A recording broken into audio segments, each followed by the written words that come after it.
This is not a dream.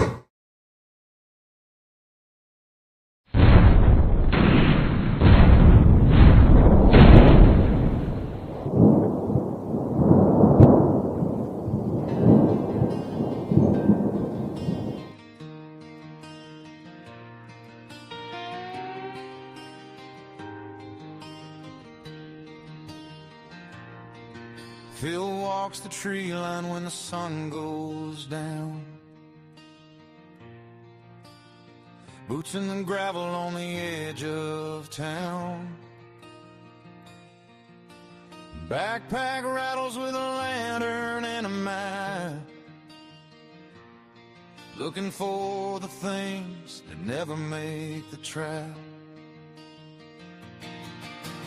Old folks whisper when they see him pass. Boy's been chasing shadows in the midnight grass. But Phil just smiles at the cold night air,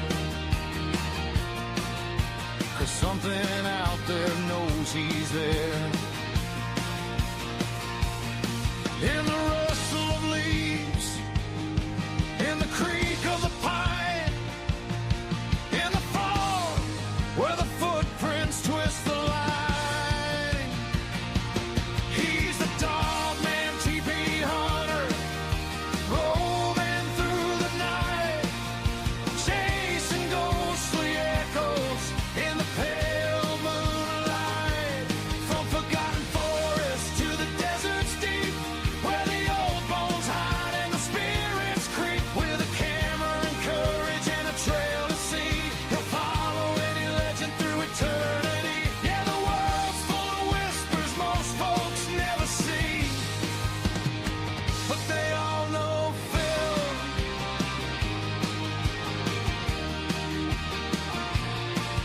He slept in ruins where the cold winds cry, watch strange lights dancing in a cold black sky. Track bent branches where the tall grass sways, heard something breathing in the forest haze.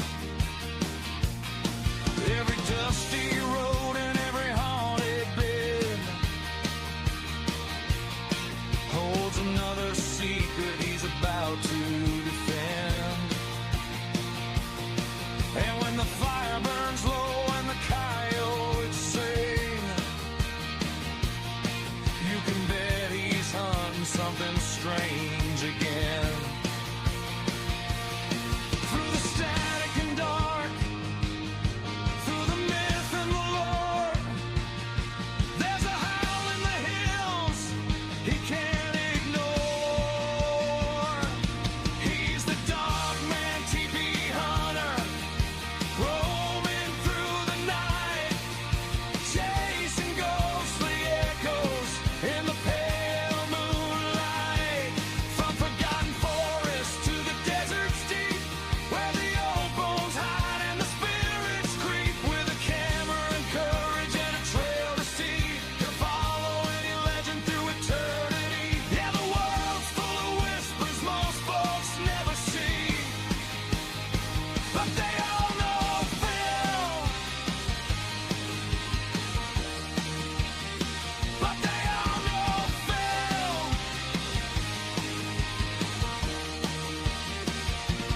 Maybe it's a shadow, maybe something real,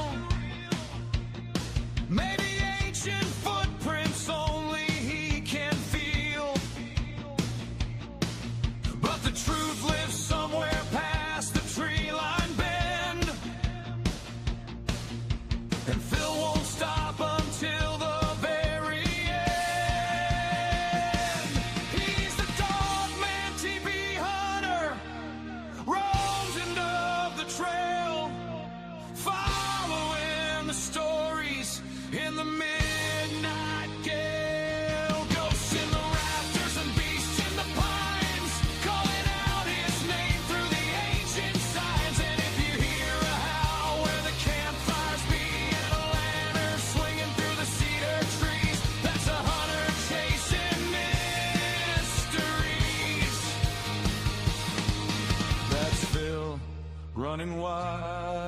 wild and free.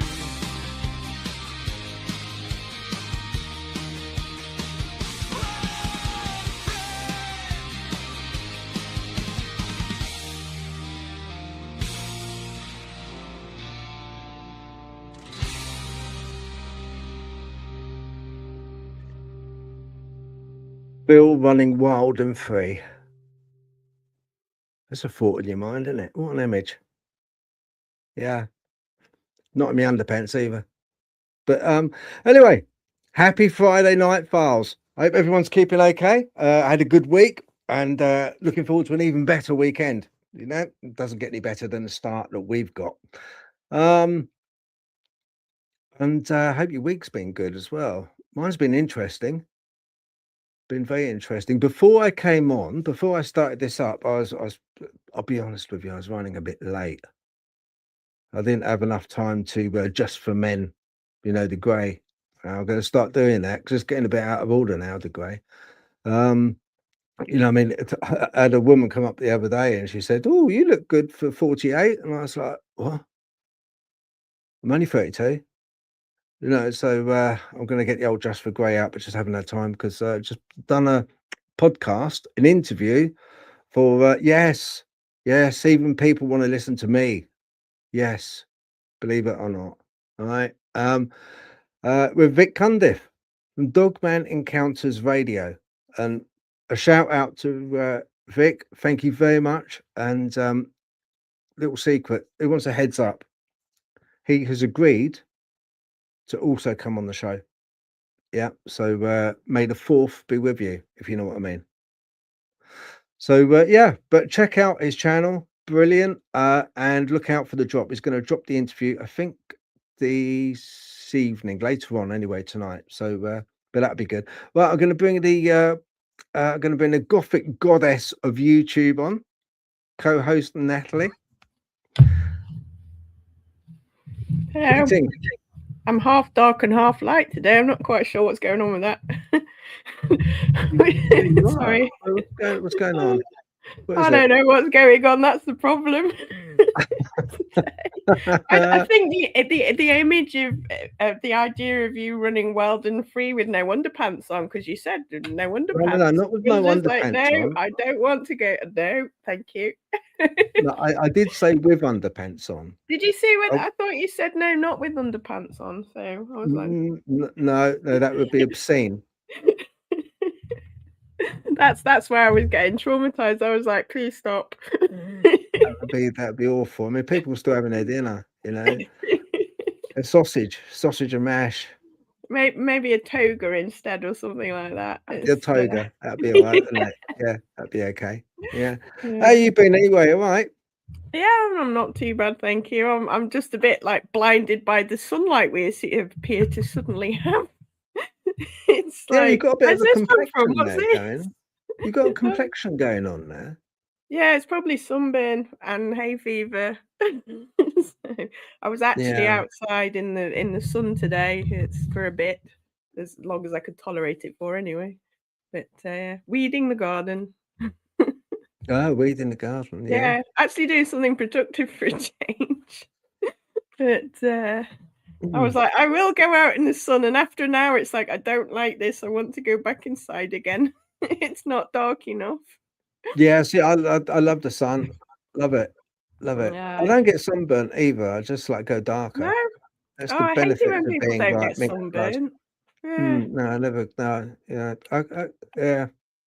I mean, no. Some people go red, don't they? You know, red like a lobster. I don't know. I just go darker. I do. I burn and then go back to pale again. So it's just a waste of time in trying to get a tan anyway. So I gave up on that many years ago. I was like, it's not happening. Yeah. I think the only thing to sort our garden out, you talking about weeding, the only thing that will sort our garden out is probably a great deal of Semtex, you know. Yeah. Start again, basically. Yeah. Let's get back to basics and just have a blank canvas on the garden. I mean, that would be the best way. Problem I have is I'm like, oh, that weed looks really pretty and it's flowering. I'll leave it. Oh, that other weed looks really pretty and flowering. I'll leave it. So I basically ended up, I've got daisies, dandelions, wood violet, And I was like, I'm supposed to be weeding stuff, but I feel guilty because they're flowering so happily. It's like, oh, I might as well just leave them there for a bit. Yeah. But, yeah. Yeah, we got a wild garden. We like to call it wild garden. Lots of weeds. Yeah.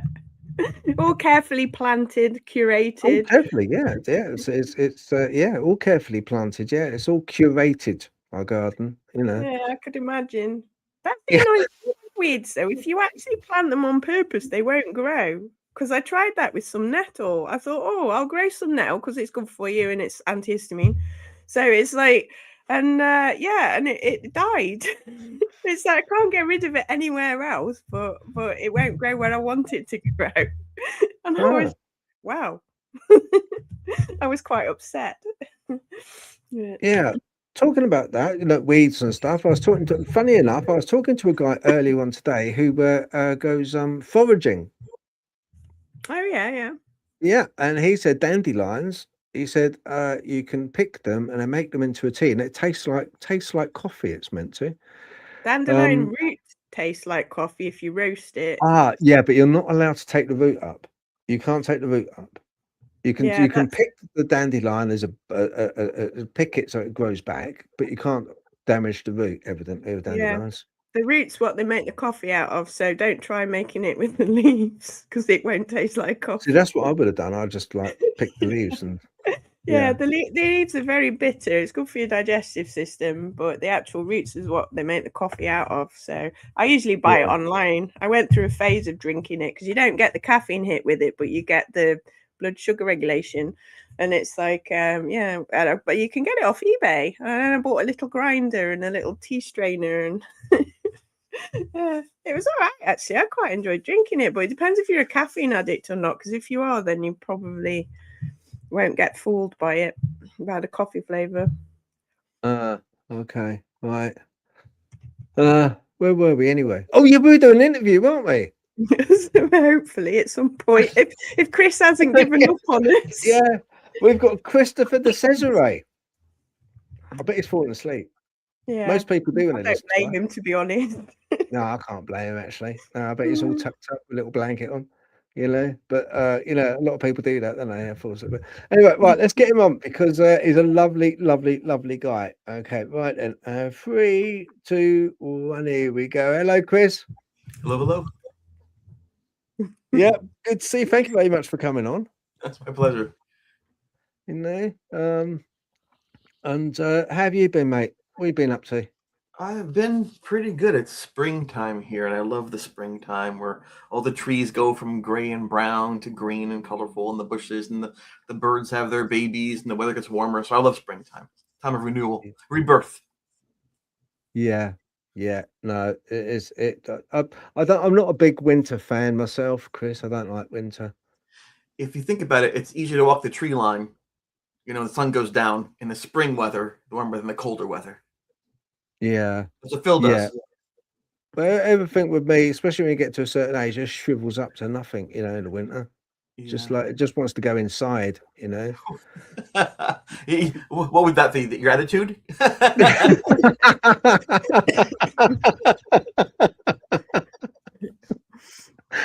Yeah, that's good. We're batting off the same stumps here, I think. Yeah, that's good. Yeah, no, that's it. I was reading your book, and I recommend to anyone, all right, anybody, okay, get this if you're interested in the paranormal, but also it made me laugh as well as petrified me. It made me laugh as well. You know, some of the stuff that Chris, especially his running days, I read about that time when you were in that big race and there was a guy that he elbowed you or you fell over, and then that bigger bloke came up and just swiped him, knocked him flying. That was, people sometimes get very competitive, and you know, when you're doing like a 10-kilometer race or a 5-kilometer race, you know, it's tough. You have to look for your advantage. You have to pace the hills, take your water intake. And I was just a teenager. I was still in high school, and I was doing fairly well in their lead pack. And for some reason, this gentleman didn't like me and decided to elbow me in the neck and knock me to the ground. And it kind of stunned me at first. I thought, oh, what? Am I okay first? I stood up, and then by that, the lead pack is way ahead of me.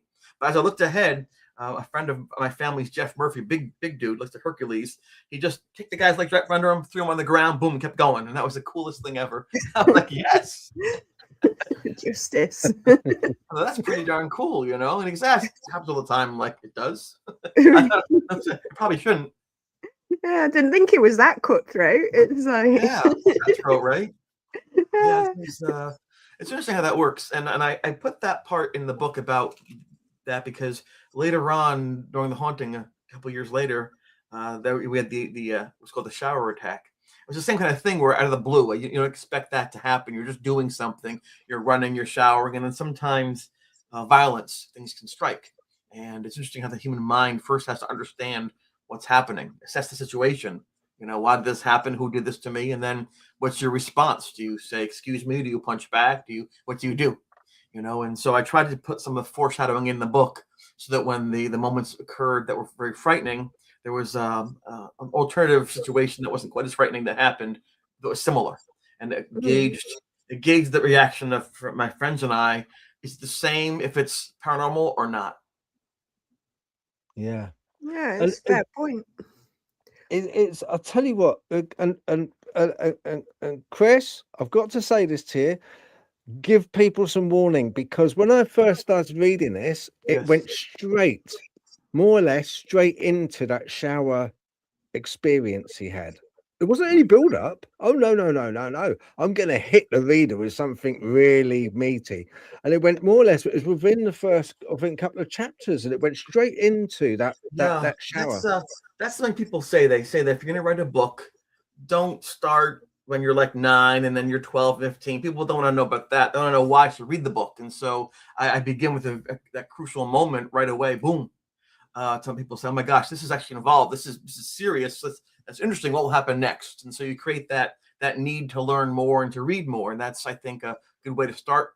Just like TV shows, you have the trailer in front of it, or a movie. I want to see the movie now because the trailer looks really good. It's kind of like the trailer. And then I go back and explain how it happened. We got to that moment. And I go back a couple times to that moment and for different reasons, you know. And so I'm not necessarily a writer, but I've spent my life writing this. And I think it translates pretty well. I think it puts the reader into our shoes, myself, Jeff, Linda, Beth, Paul, Craig, all of us, you know. And that's what I wanted to do. I wanted to create something that lives beyond me. Yeah. And you've done a hell of a good job. I'll tell you why. Because what I liked about it was you've got so much detail. It's almost like reading and the way you're writing is brilliant. It's very readable, you know. It's because I you know, if there's too many long words, you know, it kerfuffles me, you know. But it's done in such a way that it is kind of like a guy where he's had experiences and you're just relaying them. Almost it almost is like a diary. And I'll tell you why. You've got so much detail. I just want to show people at home, right? What Christopher's put into the book is he puts in excerpts like this. Where am I?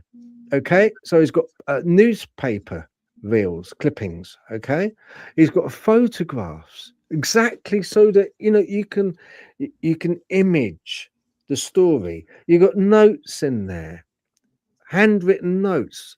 Okay, there's a very comprehensive story, which not only in a literature sense, where you're just reading it and you're trying to imagine and trying to form a picture. No, don't have to, because it's all in here. He's got it, you know, you can actually see the people, you can see the buildings, there's maps.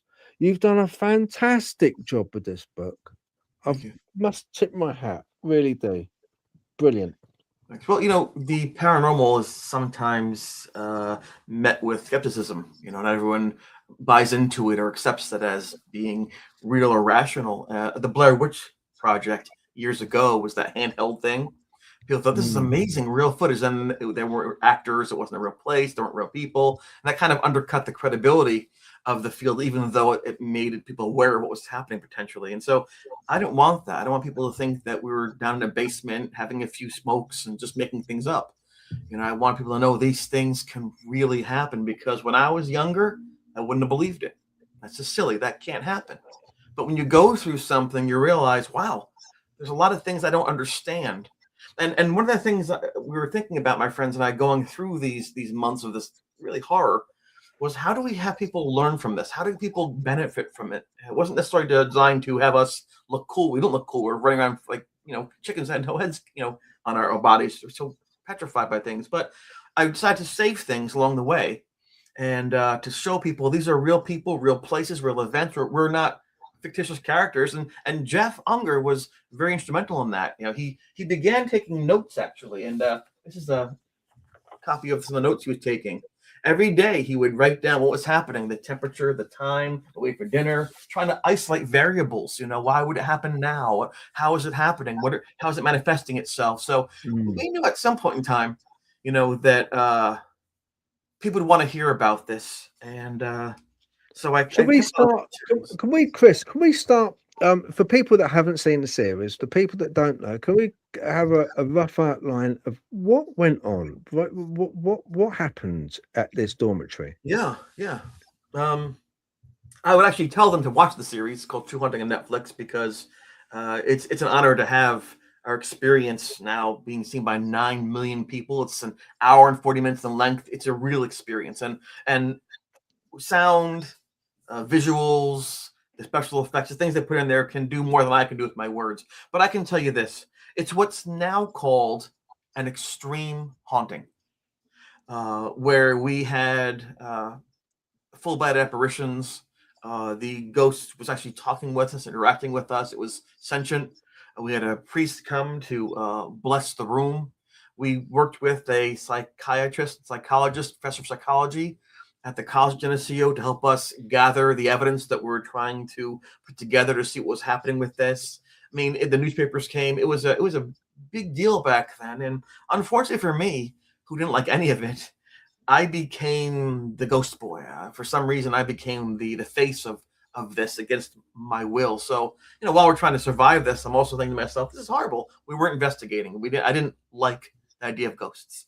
And so all through that experience, I was trying to not explore, but to get out, and when I could not get out because I didn't live by the college and I had no car of my own, I had to survive. And luckily with good friends, you see them in that show and you read them in the book, Craig and Linda and Beth and Judy and Paul, and we did.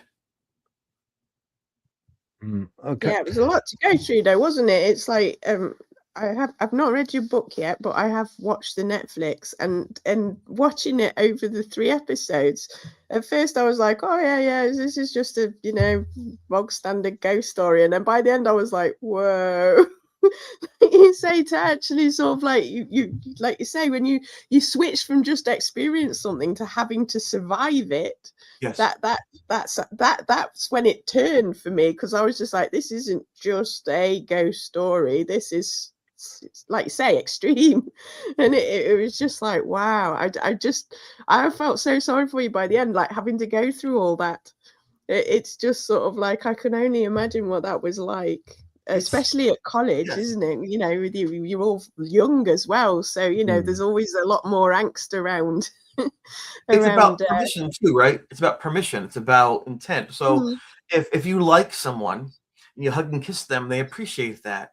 Go up to a stranger, that's invasive. You don't go up to a stranger, kiss them. That's not appropriate. And so that applies here too, is that if you're looking for ghosts and you interact with ghosts, that's cool. Good for you. But if you don't want that, they still come at you. It doesn't feel right. It feels wrong to you. You feel you're being oppressed and put upon. And I think that is a key thing people don't talk about, the idea of permission and not permission, of saying, okay, not okay. And this thing kept coming at me. I didn't like it at all. No, I don't blame you. To just basically let people know roughly what happened was, Christopher DiCesare, he got dropped off by his father at a college, wasn't it? A college, dormitory. Yes. College. Okay. And he is, as you can gather, he was an avid runner. Okay, long distance, very, very good runner. And I kid you not, there's a part in the book where he's running against this Olympian, to be Olympian, and he beat him. He's fantastic. Yeah, seriously. When I read the book, I was like, what? I didn't realize you were such a good runner. So he starts running. So as he's running, he goes for a large section of the wood. It's quite a large wood, and he's running through this wood, and then he starts hearing his name being called by a bodiless entity. You know, you just kind of like hear things. You think, well, what was that? Someone called my name. You know, people often hear that sort of thing. And he keeps on running, but then slowly but surely things start to happen in the dormitory, and things are aimed at Christopher.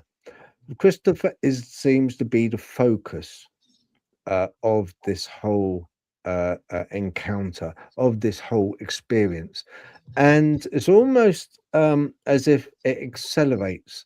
You can see it gradually on the TV series. It gradually, and in the book, it's in much more detail. It gradually increases in intensity for Christopher, and not just for Christopher either. There was other people involved, wasn't there, that it actually affected, Chris? Absolutely. At that time, we were living in Erie Hall. And that's the hardest thing to buy for people. Wait, it's called Erie Hall? Sure it is. But it was Erie Hall. It was named after Lake Erie, the Great Lake that separates New York from parts of Canada, like Toronto. And so we were in the place, and we were assigned rooms. There were 3 rooms in that suite area. So there were 3 rooms, a small bathroom, and a common area. And in the first, we're C building, second floor, D quad. I was C2, D1. That was Paul and I. 2 was Jeff and Craig and Ed. And then the last one, C, was Luke and Brian. And Paul and I became quick friends. He was an athlete. I was an athlete. Paul did not like the concept of religious rules and structures. He was a young man who wanted to explore life, beholden to other people's value systems. And I remember saying, this invisible God thing, that's so silly. Why would you limit yourself because of what an invisible thing says? And then the ironic thing about that was it was him who said, we have to get a priest. And that shows the impact this had on both of us. At first, only I saw and heard this thing. It would say my name constantly. Chris. I thought perhaps it was a joke at first, and I'd run to the door when he was in the hallway and no one was there. I'd look out the window on the second floor and no one was there. And so I just put headphones on my head. Can't hear anybody, and I'm safe that way. Control my environment, like if you do a marathon, control your environment. And I heard it inside the headphones, and I threw them on the ground. I couldn't believe, how that was possible. I thought maybe there's drugs in my food or a gas leak in the room. Maybe it was mass hysteria. Maybe I was hypnotized, didn't know it. Maybe it's a practical joke. I didn't know what was happening. And as I began to eliminate certain things, one thing remained: the paranormal. And I was very uncomfortable with that. I didn't tell Paul what I was seeing. I didn't want to spread this paranoia. And then the second day of what the act of haunting was, we were sleeping, and this is depicted at the end of episode 1 of True Haunting. And Paul woke me up and said, "Hey, there's something downstairs. I heard some movement down there. Go check it out." My first thought was to say, "Why don't you check it out?" Right? But that's fine. So I got up and went down there, and I didn't see anything at first. I went back up again, and my tape recorder was on, playing this noise. So I thought, this is crazy. And then that night, Paul said, "Oh my God, I see it. I see it." And he described to me a man with a tilted head, which is exactly what I had seen the day prior. So once he saw what I had seen independently, I knew that it wasn't internal. I knew it was external. At first, I was very happy about that. Yes, I'm not going mad. I'm not crazy. And then I thought, wait, this is worse. There's a dead thing in the room. So my joy was very short-lived. That's how it happened. First, I'm like, yes, then, oh, worse. And so that's how that happened. Jeff Unger, who lived next door to us, was key to all of this as well. As a young child, he loved those shows like In Search Of. and that's incredible. Shows that would cover mysteries and legends of the past. But as he get older, he realized it's probably not true. It's just a TV show, and that kind of made him sad. When I came running into his room saying I saw a ghost, he didn't condemn me. He didn't laugh at me. He like turned on. It like put the switch. Like, oh my gosh, this person who I trust, who lives next door, a serious athlete, not a practical joker, is telling me there's a ghost next door. I got to find out. And so his enthusiasm for learning, his desire to understand what could be possible, born of his childhood, watching of television, was huge because he began to bring things like fish tank thermometers to get the air temperature. He'd bring his notes, his camera. He began to document everything to see what we could verify. So, it takes a lot of people to form a team to survive a bad situation. I was going to say it's quite rare as well for people to be relatively level-headed about something like that as well. It's like not like what the heck is going on. It's like, oh, let's investigate this. Let's document and analyze. I mean, even yourself, that list of things, checklist of things, you're like, are they drugging my food and that? I mean, that's pretty extreme. Like, to go through that whole list and before you even get to the paranormal, I mean, that must have been like quite, that's quite an analytical way of doing it, because most people are like, am I going mad or is it something else? Or whereas you're just like, let me think of all the things I can think of that no matter how crazy. I was a good student. I was a good student, Natalie, and I was a very successful runner, and I knew that you have to control your environment. So I remember one time I ran a race. I was 16 years old, and I was in the 3rd or 4th place. I wanted to win, get a scholarship. All the scouts were there for the colleges. And with a half mile to go, ready to take 1st place, I got a big cramp. Oh, right here. Oh, and it hurt so bad. And I had to stop. And I was so angry. I got 35th place. I blew my chances. I was so angry. And you know what? This can't happen again. So after that, every day on my training runs, I'd bring fruit, an apple, a banana, an orange, a pear to eat and make cramps happen on purpose to learn how to run through the cramps. So I'd induce the cramps on purpose, learn what I had to do to get rid of them. So I was very serious about that. My dad had been a science major in college. He was a teacher, a principal. And he told me, you can't panic. A surgeon can't panic during an operation. A pilot can't panic while he's flying the plane. You just cannot panic. And so I was trained not to panic. And so I first saw that thing in the room. I'm thinking, what is that? That is absolutely impossible. And that's just nothing that my understanding of the world equals. And so I tried to figure real quick, okay, what could that be? It could be this, it could be that. Check. Because in a marathon sometimes, it's 42 kilometers. It's a long way to go. You're out there for hours. You have to make sure your carbo loading is done prior. You have to make sure the water intake is good. You're pacing yourself while your splits on your arms, the hills. I mean, everything is an organization about controlling your environment to do the best in it. And so I was trained to do that. And Jeff, he grew up in a family with lots of siblings as well. And one of his siblings at times had emotional difficulties. So he knew what trauma was. He knew how to react and how to de-escalate the trauma. He knew how to bring people out of their moment into clarity. And so, ironically or interestingly, the skills we had prior to college, before the haunting, unknowingly matched very well for us to survive the haunting when we got there. And that's just a cool thing. Yeah, no, it's amazing how everybody was like come together and like say almost not quite, I won't say perfectly placed. Obviously, I'm sure if you had the choice, you wouldn't have, but they're all perfectly placed to try and figure things out. And like you say, to stay as calm as possible about it. It was quite an interesting aspect of it. Yeah. I'm just going to move the movies around a little bit. Just hold on. Okay. And I'm going to put Chris in the middle here. Okay, that's good. That's better. Right then. Chris, I wanted to ask, prior to Erie Hall haunting, in your earlier life, was there any notable unexplained experiences or traumas in your life? Do you know that you can share which were of paranormal origin that you can remember? Yeah, I want to start by giving a quick little flashback.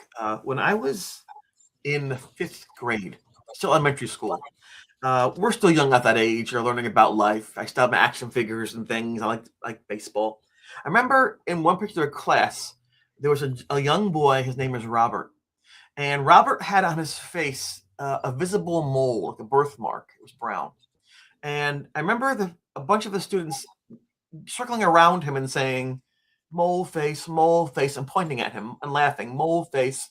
And at first, Robert didn't understand. He was laughing until then he realized, oh, they're making fun of me. And I saw as his face went from happy to sad. I saw his whole self-concept. I'm just like, 9 years old and to be destroyed. And I remember I pulled back from the crowd. I'm thinking, this is horrible. I don't like this. I went to my mom after school. I said, Mom, something bad happened at school today. And I explained to her. So she had me go over to his house and say, listen, I'm sorry that happened to you. I want to be your friend. And so that was something that my mom helped me with about if you want to say something, just say it. Try to be helpful to people. Be a good person. That was important to me. So my mom was a very key figure in my life in terms of my morality, my development of what I did and how I viewed the world. Do good. When I was younger, my mother said that I would do some strange things. She didn't tell me as a youth, didn't remind me, didn't go over them. As I got older, she'd tell me back when you were 5 or 6.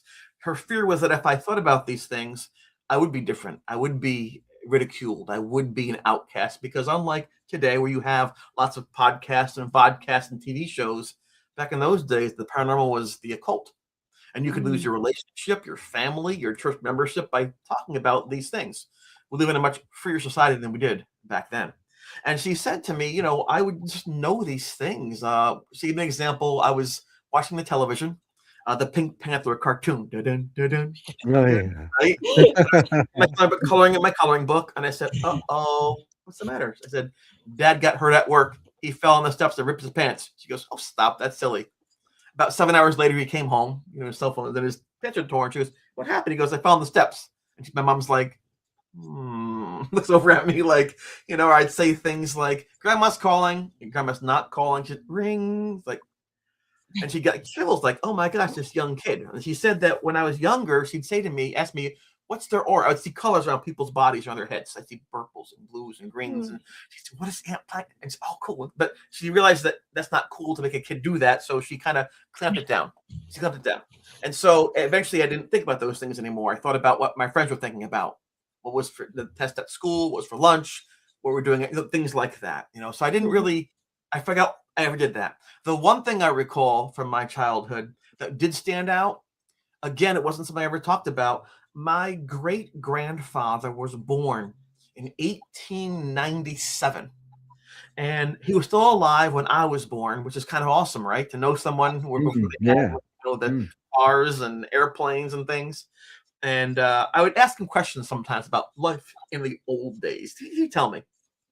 And I remember when I was about 11 or 12, he got sick. He was older, and we went to the hospital to visit him. And my mother said, this might be the last time you see great grandpa. I'm like, why? Because he might be dying. Why? You're a child, right? She says, well, people eventually will die, but don't think about that. Think about what you want to say to him. Make sure he, so I'm going to tell my great grandpa I love him. I think he's so cool. I love you, great grandpa. We got to the ward, the floor he was on, and the ward smelled this horrible smell, just this horrible smell. Probably was like death, right? It was just terrible. And I went, ew, what's that smell? And my grandpa looked over, he looked sad. My dad's like, Christopher. I'm like, oh. So I get out of the room, into the hallway.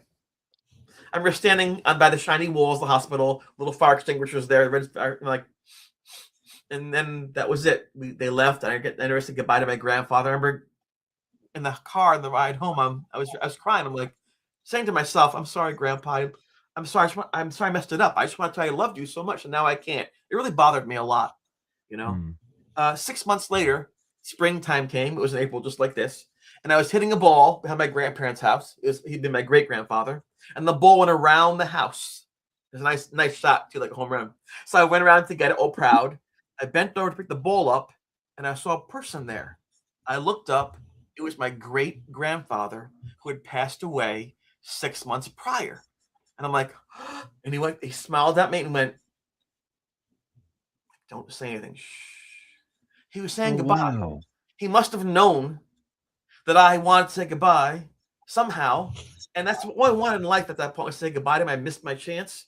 And he came to say goodbye to me. But he also said, so I didn't tell anybody. And so I kept that inside because maybe he wants to be there. Maybe he broke the rules by being there. I don't know how that works, So, but that's what I had. Yeah. And so, but that's the one thing I could say that definitely seemed like it was very interesting. But again, you start growing up, you see boys, you see girls, start dating people, you start like ice cream, you sports, the world's in front of you. You kind of forget things over time. You just move beyond. There's so much more to go ahead of you. And I didn't even think about that moment until the haunting was progressing some, almost 9, 8, 10 years later. Yeah. No, that's very lovely. That's a very lovely story. He came back. It is a very lovely story. Yep.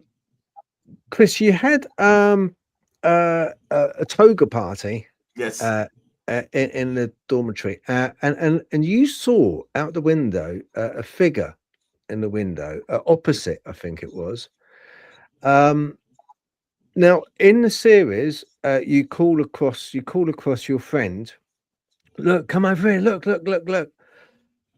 Was it didn't quite make it clear in the series, but was the time frame like by the time your friend came over to view the figure at the window, did it have enough time to leave if it was a person, or was it so quick that your friend came over that it's just impossible that it could have moved?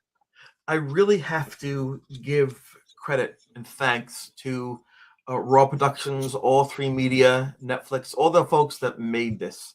They had to take 400 pages of notes, 40 years of memories, 9.5 weeks of active everyday activity and crush it into a little bit. How they did that and make it coherent, I don't know. It's beyond my pay grade. Kudos to them. So a lot of things that you see maybe 10% of this or 8% of that. All these things, there's a lot more to speak about. The Toga party, by the way, for me is an incredible memory, not because of the ghost. It's because it's the last time I had of innocence, of fun, of laughter before the ghost. Once that party ended, my life was changed. I look back very fondly to my pre-Toga party days because before then, I wasn't scared of things. And that's why you show the book. The cover of the book is the Toga party. That's the beginning. Within minutes of this picture being taken, I saw the ghost.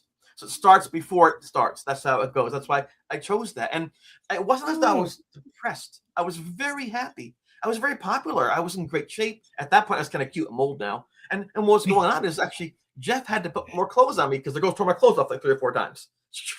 They wanted to see if the curtains matched the carpet. I don't know what they said. It's girls in high school, whatever. Anyway, so that was that. So the reason I have all this stuff on, Jeff put me back to the room to get bow ties and hats because they kept on ripping my clothes off. And at that time, I was trying to save myself for marriage. I wanted to fall in love with one person, wait my whole entire life for them. Then 2 becomes 1. It's eternal life and living together and have kids. That was my concept. It's a very innocent, creative thing. And so I don't want to make someone pregnant inadvertently or have these drama, right? So that's why that's all background. I was at the party and once I got my clothes back on and I was looking outside. Now the party was really cool. There's a strobe light.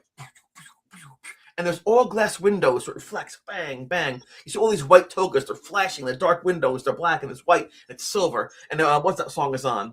When 2 tribes go to war, 1 is all that you can score. Frankie goes to Hollywood. Score no more, score. Boom, boom, boom, boom, boom, boom. It was great. People were dancing. Keep it going. It was a that song though, over 40 years. Yeah. So anyway, but so that's all happening, and this other girl is trying to talk with me and buy me drinks and things. I'm like, oh, she smells so nice. Her skin was all smooth, but I didn't want to have a relationship quite yet. Like, don't do this to me. And I looked out the window. I saw some person like this. He was under a street light. That's what I could see him. It was a little dark outside, and the room was well lit where I was. But there's a spotlight, like a lantern above him, almost like a V shape of light. And there he was, almost shadowed. But he looked so strange. His clothes were disheveled, like ripped and dark and dirty. He was like maybe escaped from some asylum, or he was in the run, or he was homeless. He looked so angry right at me. I remember telling my friend, "Oh my God, what is that? What's the guy doing?" I said, "It looks like he's angry at us, like we're dancing on his grave." I said those words I used, like that, like ooh. And so my friend said, her name I think at the time was Judy, a different Judy. Where? I don't see it. And we looked out. He was gone. And then Jeff came over. What he's looking at, because he was always curious what we're. So it was quick. He let me see him, and he was gone. And usually parties spill out into the courtyard. People like drinking and dancing. But it was very cold. It's January, so the party stayed indoors. Otherwise, it would be cool to kind of creep out a little bit closer with the party and see who that was. But Yeah, that was it. But I was so scared of that guy because I thought perhaps I didn't think it was a ghost at that point in time. I didn't think ghosts could do that. I didn't think they would do that. I thought maybe it was somebody who's just in a bad way, who might be overdosed or escaped or angry. Violent. And so I didn't even leave the room for like a day and a half because that thing scared me so much. And it wasn't until I began to see the image in the room with this similar type of clothing, I thought, oh my gosh, that must have been the ghost out there I saw that night. It was like showing it. And this was a good 10, 11 days, almost 2 weeks before I began to hear the voice call my name and see it in the room. So I didn't know at the time that was the ghost. Looking back, that was the ghost. So when people say, when did it start? Well, the first thing I noticed at that time was the voices. But looking back, it wasn't. It was outside the window of that Toga party. And who was before that? Maybe it was there before I didn't even notice that in my runs. So I can't really tell you when it began. I wasn't looking for it. I wasn't paying attention to things that I pay attention to very closely now. And, and another thing about ghosts and hauntings is that it's kind of a quiet thing. I used to run naked all the time. I was naked, dude. I posed for art classes and things like that. I just loved being naked. When that ghost was in the room and the door would open a bit, I'd cover up. It was different. He wasn't like an artist or photographer. He wasn't like a friend. The way he looked at me was frightening, like he wanted to possess me, own me, control me. I don't like that at all. So again, sometimes quiet things like that, things you feel, are more impactful than a photograph or an EVP. Yeah, sometimes, like you say, you looking back on it, you almost give yourself away with the words you use. Like you say about sort of like him being angry and everything, and sort of like the words that you use to describe it. It's like you don't realize until afterwards that actually you're being accurate, and you think you're just sort of like, yeah, you're just creating an image, but it's actually your brain is sort of processing on some level that something's there, but you just haven't quite twigged that is the truth, if you know what I mean. Ignorant. Natalie, you're 100% right. I remember in March, and one evening we're in the common area, and I saw the thing. He's perched in this tree, and his eye is gouged out, and his intestines are falling out, and he's bleeding. I'm like, that thing is evil. Oh my God, it's trying to harass me. I didn't know it was showing me who it was and what happened to it. So it was trying all this time to communicate. But I didn't know how to do that. I didn't know it was possible. I didn't know what to do. So I was always a nice person. I tried to be nice. I was always kind. I was always honest. But I didn't have any faculties or understanding about what was going on around me. Thankfully, because even though I was very ignorant and unintelligent, my kindness and my decency got me good friends. And those good friends came to my rescue, circled around me to say, how do we help him through this? So there is no ghost boy. I'm not here talking to you without Beth, without Linda, without Jeff, without Father Charlie, without my dad, with people who took the time to help out and not ostracize me, or because many people did. Many people stopped talking to me. What did you do in your past life? Are you sinning? Are you evil? Are you? No, I repent. I'm like, I didn't do anything. So it was a difficult time, and it's not about me per se, but again, I wasn't exploring. I wasn't investigating. I was trying to survive and just make it stop. Okay. Chris, just to in retrospect, at what point again was it that you asked the priest, or your friend asked the priest to come in to bless your dorm? Yeah, it was about a month into the haunting.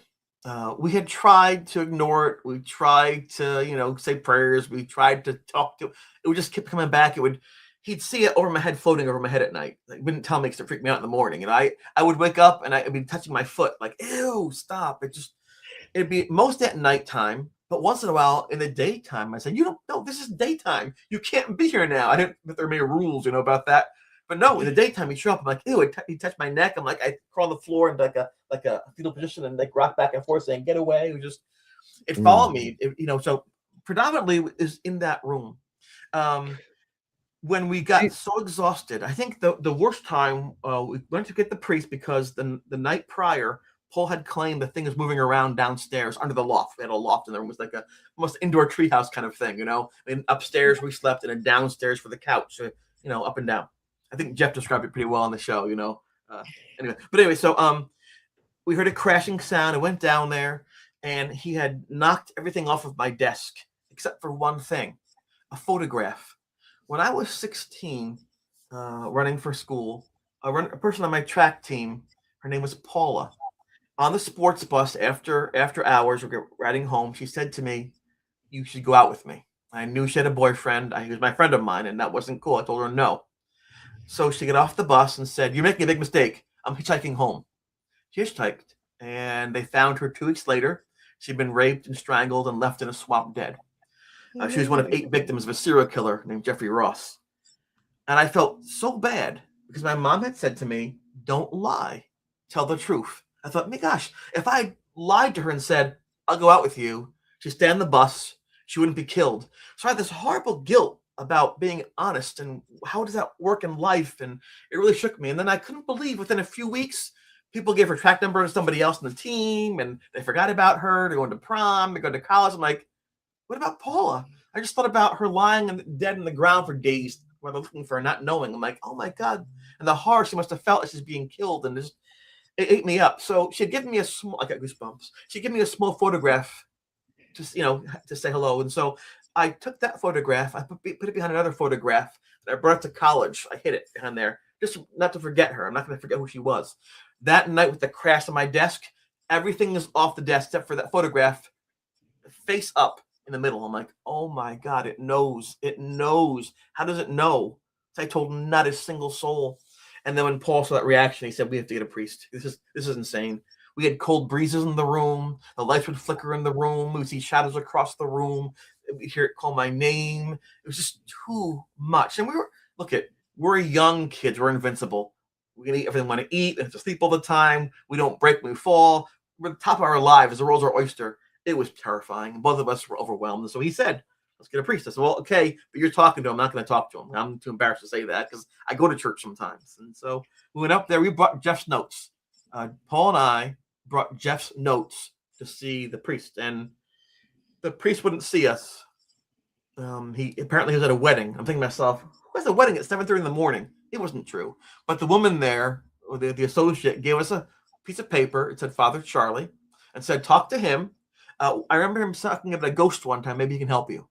And Father Charles Manning was at the Interfaith Center on the college. Interfaith meant you could be Protestant, Catholic, Jewish, Muslim, atheist, whatever you were. You all go together and you work and you plant trees, you build understandings, you talk about acceptance. So I said, okay. We went to him. He was, although a Catholic priest, though, but he tried to have everybody involved in what he was doing.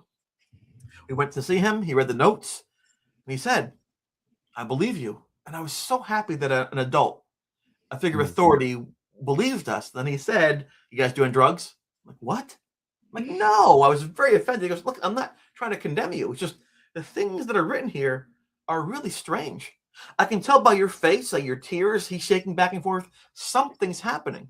But if I don't know what it is, I can't help you. So let's rule some things out." So I said to him, "Are vitamins drugs?" He goes, "No, you're fine." Okay. So that was it. Then, he 4 days later went down to the dorm.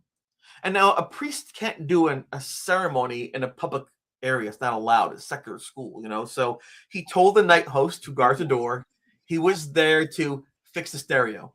He had seen that in Jeff's notes, the thing was by the stereo. So he told the night host, brilliant guy, "He's gonna fix the stereo." He got let in. He came up the steps. We met him by the door. Just the room. Yes, it is. He came in. He goes, wow. He had some candles. He took some oil and put it on my forehead, taped it across. He did a blessing over me, and actually, this is the book. And just real quick, this is what he read when he first was doing that thing. I save everything just in case, right? And he just read, and apologies people who are not religious, but this is for factual data. He said, "Lord Jesus Christ, you chose to share human nature, to redeem all people, and to heal the sick. Look with compassion upon your servant Christopher, whom we have anointed in your name with this holy oil, and for healing of her body and spirit." So he said, whew, so cool. And then he went around to the room. He did prayers and things. And then I don't know how it happened. I'm a science person. I like science. It stopped. I realized, wait, the room wasn't cold anymore. There were no shadows. There was no mist, no flickering of lights. I looked at him. I said, "Are we good?" And he goes, "Yes." I said, "Did you exercise me?" He laughed. He goes, "No, not just exorcism. It's not inside you. I did a blessing. And a blessing is there for both you and the spirit. I'm asking you for comfort, peace of mind, to be safe in your room, and ask the spirit to find rest some other place. I asked him to find some other place to rest. Can I get back in?" So I was very self-focused, right? Well, only if you invite him back in. That's not happening. And that's how that happened. Then guess what? It stopped. There was nothing happening in that room. However, the ghost, apparently being angry at being sent away, the ghost did respect his blessing, began to attack people. Me, Beth, Linda. So while it somehow sensed it need to respect the blessing of the priest, it was furious about that. It was furious being put away from me. So he began to attack my friends, and they called for me. And then guess what? Back to him I go. So this thing was brilliant. It was very brilliant. Yeah, because the priest used the pastoral care of the sick. That's right. Rites of anointing and Vaticum. It's a Roman ritual, an old Roman ritual. It's not a rite of exorcism. No. It is a book. It's more of a generalized a book for, as you say, blessing of. If someone's in the hospital, they're not feeling well, yes. Yeah, that's right. It's for the care of the sick, basically. You know, if their sickness is caused by a bad entity or spirit. But what I found really quite scary and quite concerning is with Beth, your friend Beth. Yeah. After that occasion, Beth had quite a bad turn. It kind of picked on her, and Beth was found on the floor. What state was she in when she was found? What was happening? Ooh, that's a tough thing to talk about. Beth was supposed to meet Jeff and I to go to the college union. They have pool tables there and snacks. It's a nice place to go and to socialize. And Beth was, if you knew Beth, she was always on time. She was like clockwork. She said 4:04. She was there at 4:04. So we had a time. It's been 40 years. I don't know what time it is anymore. And she was late by 15, 20 minutes. And Jeff and I got concerned. And so we walked from our building of Erie Hall, the C building, to the B building through this glass corridor to her room. We got to her suite area. Her door was the second one in. It was slightly ajar. It was like a little bit open. I thought, that's weird. So I knocked, like, boom, boom, Beth. And then I looked in, and to be rude, but just to make sure. And then I just saw her feet, like her bare feet on the ground. I'm like, oh my God. I saw the couch was turned over. The light was smashed, just the glass. I said, Jeff, I think someone attacked her. Don't touch anything. I'm going to use my shoe to open the door. I'm going to see if I can see if she's okay or not. If she's hurt, we'll call an ambulance. If she's not moving, we call the police and an ambulance. Don't touch anything. I thought maybe she had a boyfriend who beat her up or something. I didn't know, So I kicked her open. We looked slowly. We looked in, and she was like unconscious. She wasn't even moving. I'm like, Beth. I remember her. I could barely talk to her. I'm like, Beth, and then she like that. Like, I'm like, what? I'm like, she goes, what are you doing here? I'm like, you're supposed to meet us. What happened? She goes, the ghost. Like, oh my God. And she said to me that, she said, Jeff and I, that she goes calling my name, kept talking to her and things, and wouldn't leave her alone, started smashing things, and that she just passed out. And that was crazy. That was a scary thing. I was relieved that she wasn't dead, Whew. But again, it shows you the length or the extremes the ghost was willing to go to have me involved back with it. Because the ghost is saying to her, Chris, where's Chris? So it was clear when Linda was held down in her bed, same type of thing. She couldn't move. And we got to there, and her roommate Judy was there, and they came running for us to get us. And we went in the room, and Jeff had his camera. I said, Jeff, hold on a second. Make sure it's okay with her. She said, anything you want, just get nothing off of me. And so Jeff had his cool pictures to see in the show. And I said to the thing, listen, you don't want her. You want me. Leave her alone. I give you my word. I will talk to you. Not now, but I give you what I will talk to you. Just leave her alone. And then you see like the mist dissipated. She sat up in her bed a little more, like, so there's no question at that point in time, as odd as it sounds, this thing understood what I was saying. It wanted contact with me and only me. I had to take responsibility when I didn't want to because my friends are being hurt. It was very involved, you know, and at the same time, above us is this big picture. Oh my God. And Jeff has this in his head. We're talking to a deceased spirit or ghost or human being. It thinks, understands our language. Can you imagine if we talk to it? It can tell us what it's like on that side.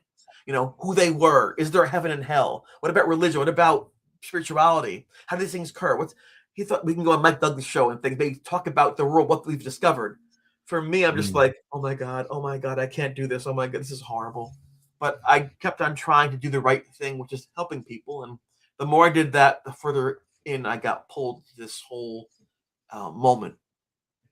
Yeah, I mean, it's quite. It seemed to be quite an opportunistic entity, spirit, because and I urge people, honestly, please watch the series. True Haunting, isn't it? Yes. Please watch it. It really is a good watch. It's very well done. And do you know, I'm not being funny here at all, but sometimes they can over dramatize things and they can kind of spoil it by making it too too in your face and kind of unbelievable because too much special effects and stuff like that. This isn't. The book is a lot more in depth, but that often happens. Books are more in depth. But it was supposed to be 3 hours, Phil. Supposed to be a 3-hour, 6-part documentary. But the other haunting came in like about an hour, and they couldn't balance it out, so they had to cut hours down almost by half. It was supposed to be. They filmed a lot more. 4 years in the progress, so that's also hard to take. 3 hours of what you want to use and make it an hour and 40 minutes. Like, ouch. Oh, that sucks. That honestly sucks. I would have. Yes. That sucks. I'll tell you what, Chris. I would have preferred it if they'd made it into 3 1-hour episodes. That would have been better. When I was watching it, I said to my mum when I was watching it that there's information missing here. There's something that's not being said. So that would explain it, because it's like I was getting a bit frustrated because I was like, wait a minute, some of these things aren't adding up. But if they've actually had to cut it down by half, that would explain where some of the sort of like the missing links. The Raw Productions, they did Race to the White House. They did Gold Rush, Vatican Girl, the Meghan and Harry biopic. They do incredible biops, but it was Netflix that chopped it down. They took it and cut it right in half because they have the way they do things. They have so much time they want to use, so much money invested in advertising. And James Wan, let's face it, he's a big name. He'll make his final choices. So, and all of us were a little discouraged that they kind of did that. But and that's what happens. Listen, in the first week that it came out, 5.2 million accounts. That's not people. Accounts saw it. I can't in any other way have 5 to 10 million people watch something in a week. Any other way do things. I could write 50 books. I could be on sci-fi 57 times. But what Netflix gave to us was such a large megaphone, such an amazing ability to broadcast out and reach Portugal and the Philippines, Poland and across the world. I can't thank them enough, because now a little girl or boy can wake up tomorrow morning and see what happened and ask questions of themselves like, what does that mean? So even though there are some inaccuracies, even though it's gotten that far down, who else has that opportunity? I'm blessed in that way. I'm really blessed. And as far as the ghost being opportunistic, I thought it was evil. If you asked me any time during the haunting, any time up to the very last day, I would have told you that it's evil. It is nasty, and I hated it. Looking back with 2020 vision and hindsight of decades, it was desperate. It had suffered for hundreds of years. It finally found someone to talk to, listen to it, heard it, who could see it, give it validity, and maybe end its suffering. It's, if you have a cat or a dog, a family pet you love, if they're hurt or scared, they'll still scratch or nip at you. That's just happens. You have a child, they'll yell at you sometimes, So that's what happens. And I honestly, Chris, I felt so sorry for Beth, because, with you, I felt sorry for you as well. But, regardless of your fetish with wanting to get naked and with your togas and getting girls pregnant, with How to Beth. get them pregnant? Not get them pregnant. With Beth, it showed in the series where her bit of her backstory, and when she was out camping, there was a big thunderstorm. That's Linda. That's Linda. Oh, was it? Oh, Linda, sorry. Linda, yes. And with Linda, she suffered trauma. Then she tried to save her and another girl tried to save two girls, wasn't it? Yes. Because their tent got hit by lightning and stuff. Yes. So it goes for the weakest. It seems to go for and she and you can see on the series, so that she was deeply affected by this episode in her earlier life, which left her vulnerable. Yes. So that was I think piece that's connected us, Phil, because when I was going through a hard time, she explained to me, "Hey, listen, it's happened to me too. What? Something awful happened to me." And so her saying that made me realize, you know what? She made it through that, and I can make it through this. So, Linda, to this day, we keep in touch on a weekly basis. Is such a uplifting, positive, bright light for the world, And again, I keep telling people, don't believe me. Without these friends, I'm not here with you today. It just doesn't happen. But when you say that, yeah, on surface, it seems he went for the weakest link. But in many ways, Linda was the strongest of all of us. Why do you think, Chris? Do you think that the you picked up this ghost entity spirit? Do you think you picked it up as a hitchhiker out when you were running? Because you seem to hear the voices calling your name in the forest first off in the series. Do you think it was a hitchhiker, or was it in the dorm? Yeah, I actually first heard it in my room, and then a few days later out in the forest. So it was a scary thing. We had so many theories back in the day, and Jeff again was the person Jeff was such a Renaissance person he knew art and music and history and philosophy and psychology. As of my dad, he's the smartest person I ever met my entire life to this day. He's a brilliant human being, and so I couldn't have got lucky with him because he talked about all these theories and histories, and it was great. And one of the things Jeff said was, well, perhaps you picked it up on one of your long runs. Another theory has maybe somebody had killed themselves in the dorm and they built over top of that land. Another theory was maybe the Warrens brought it with them on their symposium. Another theory was maybe, there's so many theories we had because we really had no answers. But Jeff was determined to find those answers. He asked people who saw the ghost or heard the ghost, if you had to give it a name, what would you call it? And I said, Tommy. I had a parakeet named Tommy. He asked Paul, he asked other people, and they said, Tommy. Tommy Knockers, Tommy, can you hear me? Everyone said Tommy for a different reason. He said, oh my gosh, that's crazy. He said, Sacrament, this is crazy. He'd say, every person does Tommy independently for different reasons. It must be named Tommy.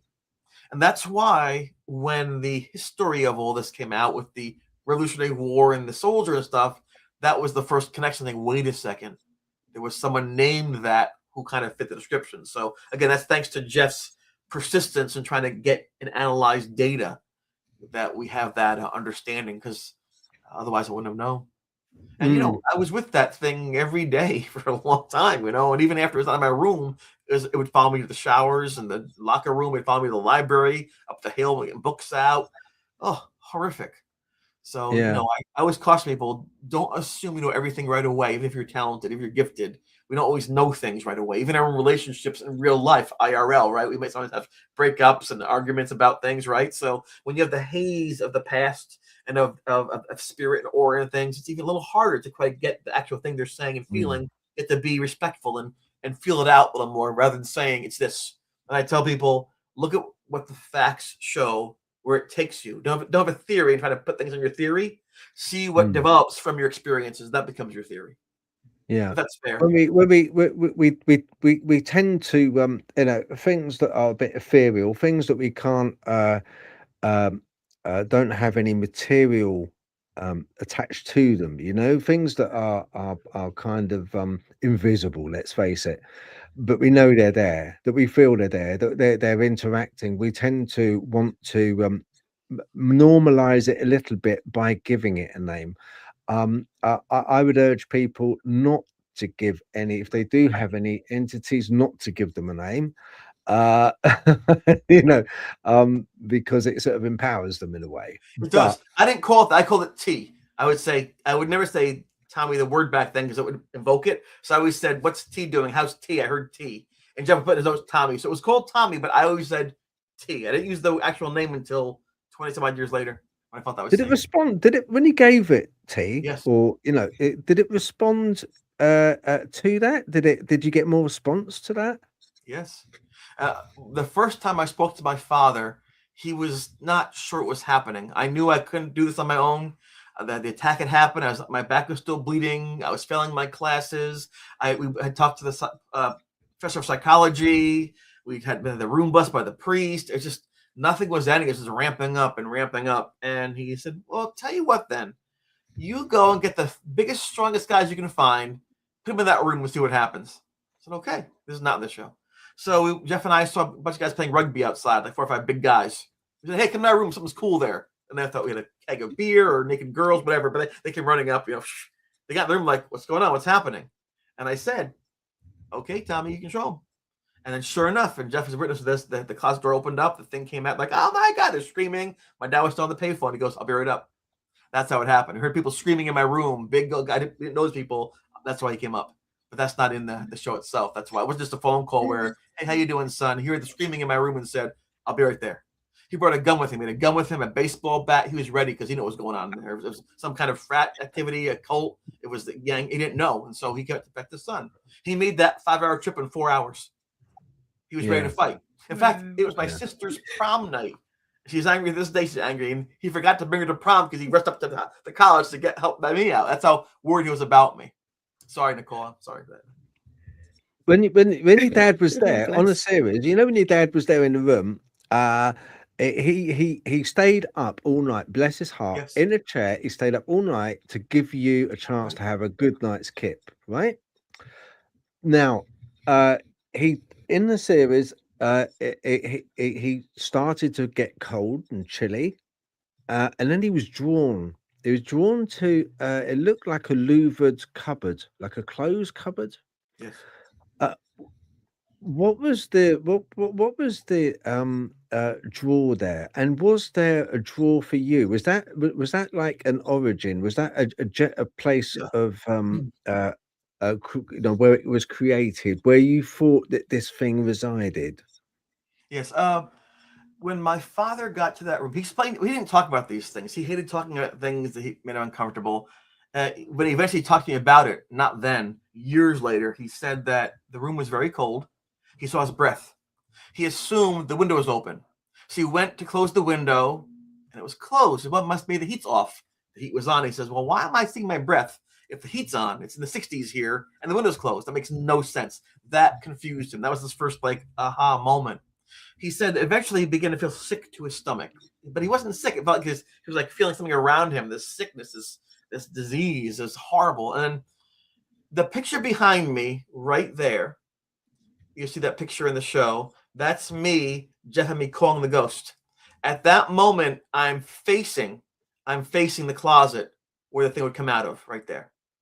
The thing always seemed to open that door of that closet after it shook for a little while. The cold air comes out, and then it would be in the room. And in that photograph, my sleeves are blowing back, my shirt's blowing back, the cardboard's bending. That's the first picture that we had of the effect on the room, physical effect on the room of whatever that thing was before we knew what it was. Because everything's being blown around in a closed room with no air circulation, and things are bending and being picked up. So that was, I said, take the picture, because this is insane. No one's going to believe this. And so my father, I didn't tell him that information. He just got there like an hour or two before. He also focused on that one spot of that closet, and he felt something was in there. He said in reality, he opened the door and nothing was there. He wanted to shoot, but you can't shoot in a closet. You'll kill people on the other side. But he sensed, even though they couldn't see it, there was something there watching him. Without a doubt. There's something in that area, almost like a portal kind of thing. That's what I felt too. Okay, thank you, Chris. I just really, if you bear with me just a moment, I just want to go through some of the comments. Say thank you very much to Dawn, Sasquatch Sister, moderator, Kate, moderating. Thank you very much, Kate. Thank you for the crazy tune. Love that tune. It's my favorite. I keep humming it all the while. I'm sure Chris will be humming that now.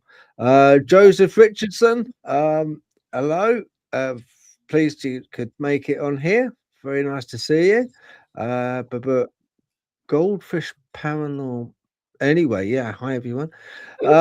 So that's Natalie's channel. Go look it up. Goldfish Paranormal. Okay, it's a new channel. Give it a like. Give it a follow. Okay, because she does a marvelous job. She really does do a really good job. She stood by the channel through thick and thick, really. Drew Hollings. Hello, Drew Hollings. Glad you could make it. Remember, people watching this, all right, we want to see questions. All right? You must have inquiring minds. I know you have. So any questions that you have, oh, who's that? Let's have a look. VS Devera. Hello, VS Devera. Thank you very much for joining us in the chat. You must have questions. If you do, then please put a capital Q at the beginning of question so that the moderator can show it to Roxy B, the admin, or highlight it, and then we can have the questions in the last half hour or so. No math, please. Yeah. Yeah, that's right. No nakedness, no pregnancy or togas. That'd be great. Unless you're making tokens, it's okay. Oh, Susan Boosden, hello, and Rob Shelsky as well. Hello, Rob. I'm glad you could make it. Good to see you. Lovely guy. Another fantastic author, Chris, Rob Shelsky, really good. Right. What I wanted to also ask you was when you went out, how soon was it that you because in a series you went out into the forest running with your dad, and you basically your dad felt something under his foot, and it was a memorial plaque. Were things kicking off, 100% up to that point still? Were they still kicking off? Were you like saying to Dad, I don't know what's going on here, Dad? It's like, it's crazy. And then he found the plaque, or had it died down by then? I think, and it's the silliest thing to say, them showing my father trip on that plaque is, to me, the funniest, most joyous part of the whole show. My father was also a very good athlete, but he always tripped. He would say things like, "This is cross country." Boom, down he goes. He would always be falling on things. So when they had him do that, I knew they talked to him. They listened to his words, and they really, they took him seriously because he was always doing that. So that's how that was. Again, you're talking about years and years of stuff. I didn't actually discover who that person was until 27 years later. So they compressed 40 years into that time period. They only had so much time to shoot. So at the time I left college, I didn't know who it was still. I still didn't know who that was.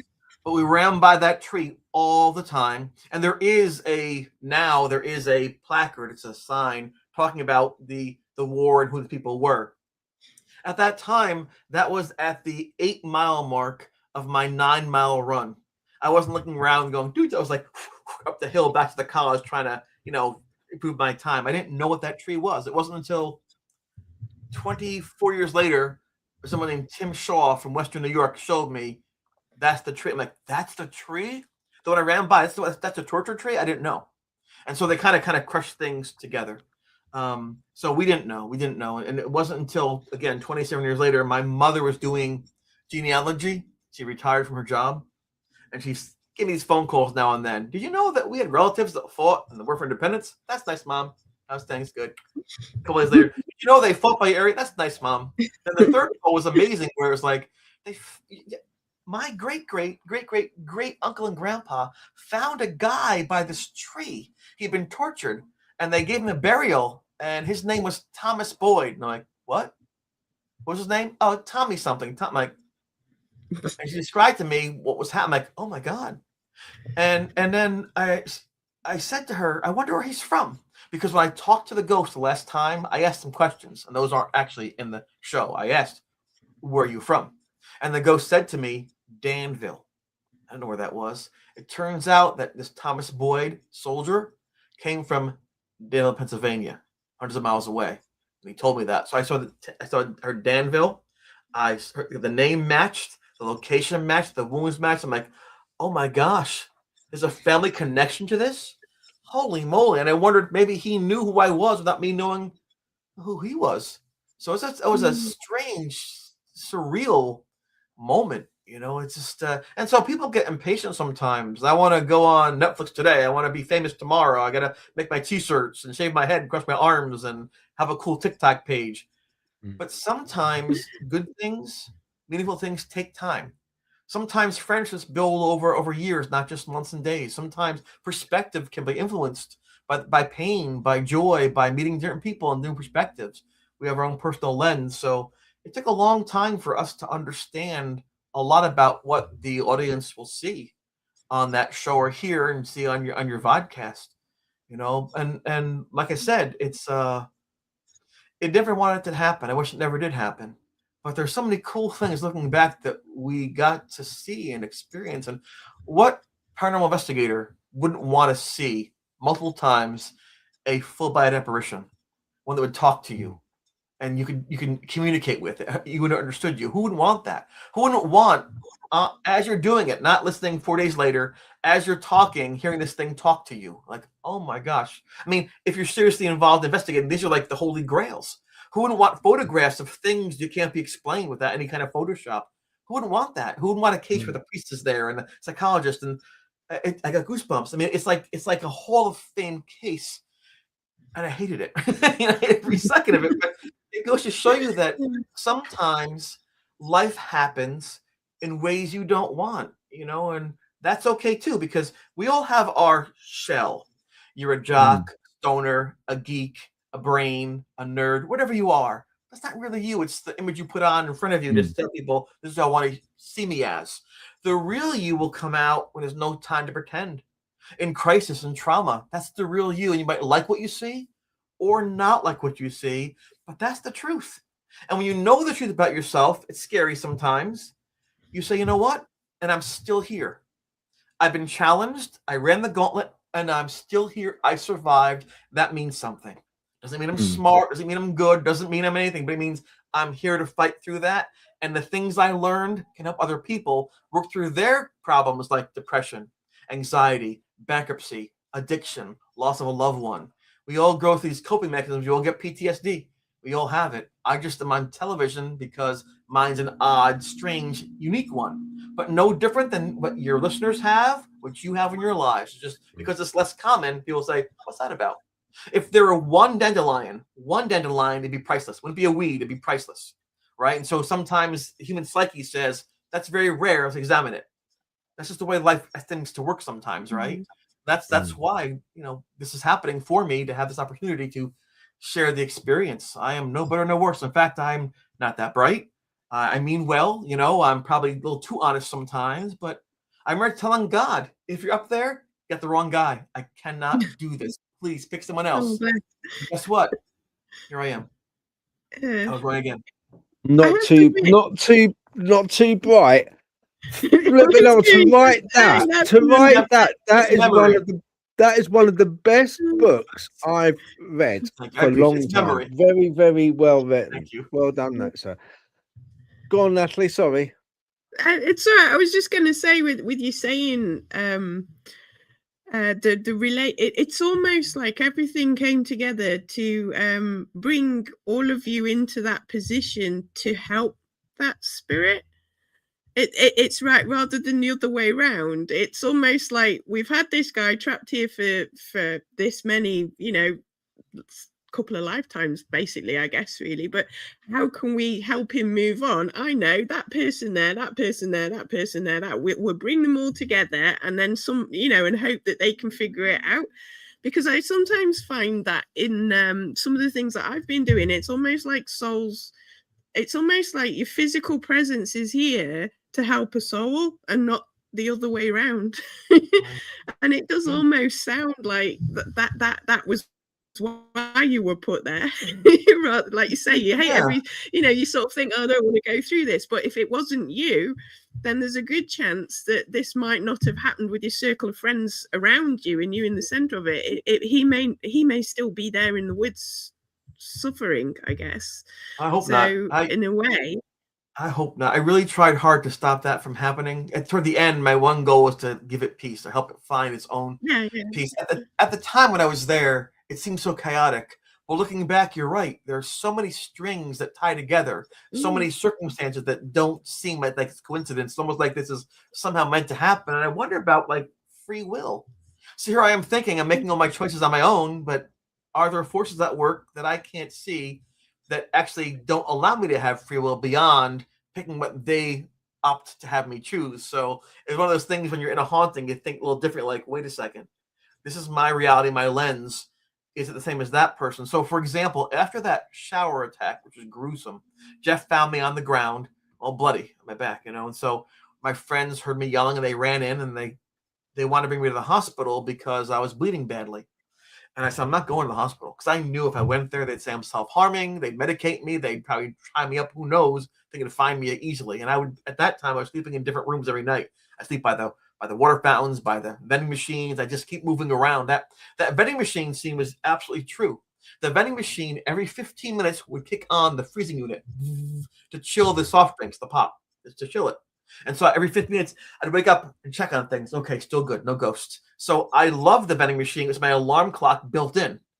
And that was a beautiful thing, So, in fact, I'd been there a couple of days before my dad had showed up. Anyway, but so I was afraid of being caught by this thing and found out. So I said, I'm not going to the hospital. I said, I'll fight you guys. I'm not going. I thought, oh, what did I just say? Like, you got to go to the hospital. On TV, they have interventions sometimes. You have a circle of people. They want to help the own person with the problem. I thought, oh, I'm that guy. I knew right away. I'm like, I'm the guy in the middle. I'm the problem. But the thing was, I knew I wasn't crazy. And I wasn't self-harming. They wanted to get me medical help. I wanted to have my freedom intact. So I tried to think, how do I make their lens match my lens? Think, Chris, think. Because as a marathon runner, think. I got it. So I said, somebody get some peroxide. Get some cotton swabs. Get some bandages. And for 47 minutes, the clock went.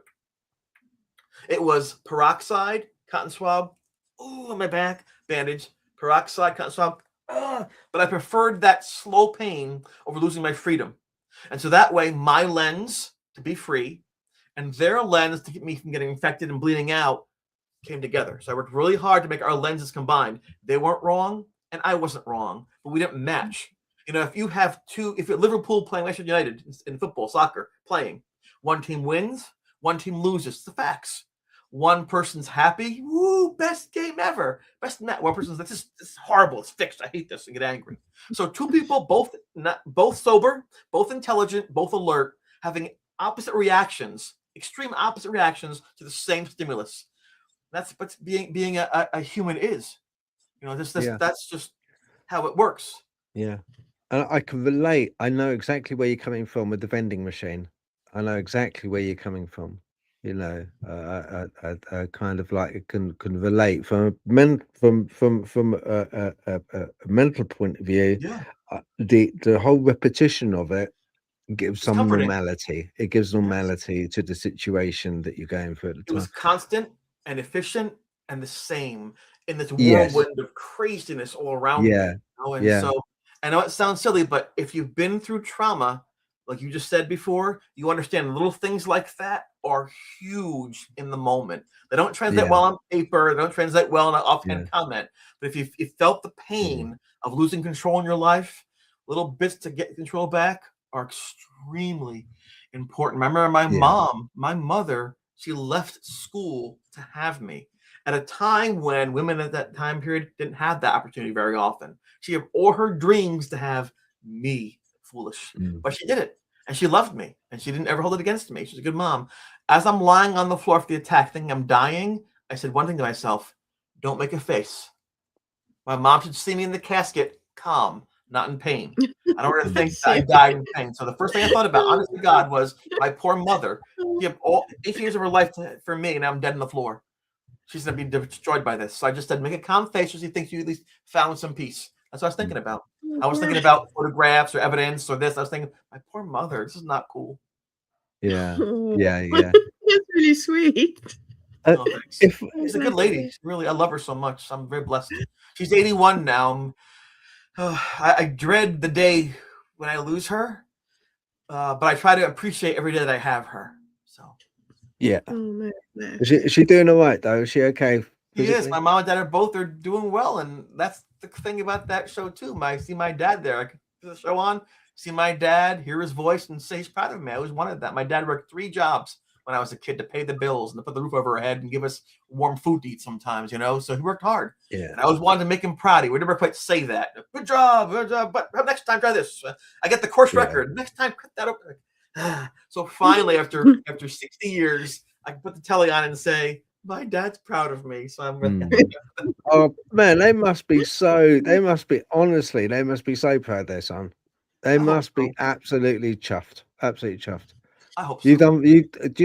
You've done exceptionally well to come through something as traumatizing as that and still have your faculties. Thank you. It takes some doing. And that, bearing that in mind, what I've just said, if I was to say, Chris, with what you know now, when in hindsight, if I was to plonk you back right at the very beginning, right at that Toga party, and you knew what you know now, how would you deal with it? What would you do now? What would you change? I probably skipped the Toga party.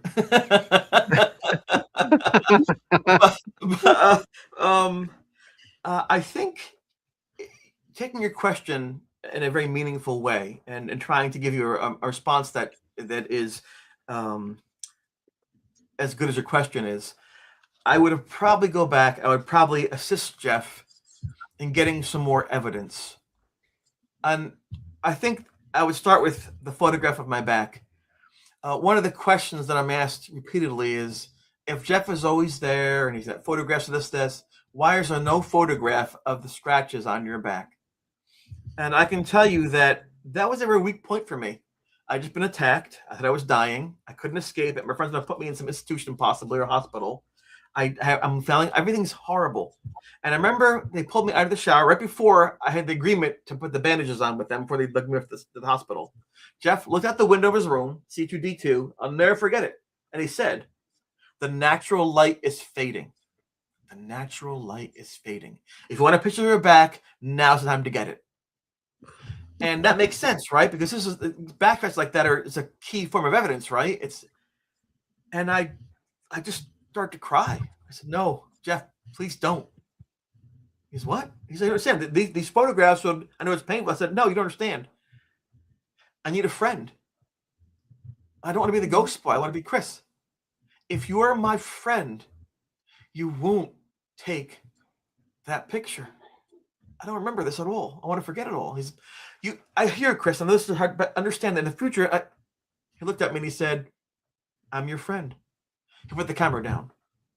So for me, what for most people is the most annoying or frustrating part of the whole thing, where's the picture of the scratches? For me, it was essential to not exist. I needed to have a friend in that moment and not be the ghost boy. And when Jeff put the camera down, I knew I had a friend forever. And that was more important to me than any other thing in that moment. It helped give me hope that I'd be more than the ghost boy someday. I can put this behind me. And so there's no photograph. Looking back, if I'm back in time, knowing I know, I'd say, take 5 pictures. Do what you want to do. But I was so weak and then emotionally, not knowing if I would survive it. If my friends would die. I didn't know what the future would bring. I just wanted to go back to living my life before it was destroyed by this thing, And I think maybe too, I would have been more thankful verbally to my friends what was going on. I was just so afraid and so fearful. I probably should have said thank you more. I probably should have thought more of their needs in the crisis. I don't think they feel that way, but I still would like to have done that for them. And so I think helping with the evidence would be a good thing, and also make sure my friends were better served. Craig is in the show. He was a free spirit. He was like a hippie from the 70s. You grew up on the communes, you everything. And he had a roommate second half of the year. First, it was tripled. It was triple room. It was Ed, Jeff, and Craig tripled up. Then they got space. Then Craig went down the hallway to make more room. Craig's roommate was also hearing the ghost call my name, Chris. And so Craig took him out to the forest, still heard it. Took him to the movie theater, still heard the thing call my name. Eventually, that young man killed himself. I remember asking Craig, saying to me, "Would you help him out?" I'm like, "I can't help myself out. How can I help him?" I remember seeing him walk down the path towards the Union, the main college building, looking very depressed, very forlorn. I never saw him again. I'd probably go back and help him next time too. That's not in the show. You as the only child, you don't have the parents relive that time and time again. 40 years later, so it was the choice of my insistence or my strong suggestion that we not include that in there. Yeah, or Paula, it's. which brings some pain. I think with the in retrospect with the guilt, I think because you should have helped your friends out more. When you're in the middle of it and you're in the middle of that whirlwind, it's so difficult to get out of it. It's very hard to, because everything is going on around you, and you know this, and it's very hard to offer any help when you yourself need help. Yes. It's very, very hard thing to do. Yeah, it's unfortunate. I feel bad, Phil. Although another thing I do too is, you made a joke about it, but I would do more posing naked because I got money for that. We could have built more film for just camera. We could have more pictures. Oh, here we go. We had 18 Here we go. exposures. I knew you dragged the show We down, had Chris. I knew 18 it. exposures. We had more exposures. We could have done more, right? We could have more. So if I didn't do that, I was dumb. More naked shots.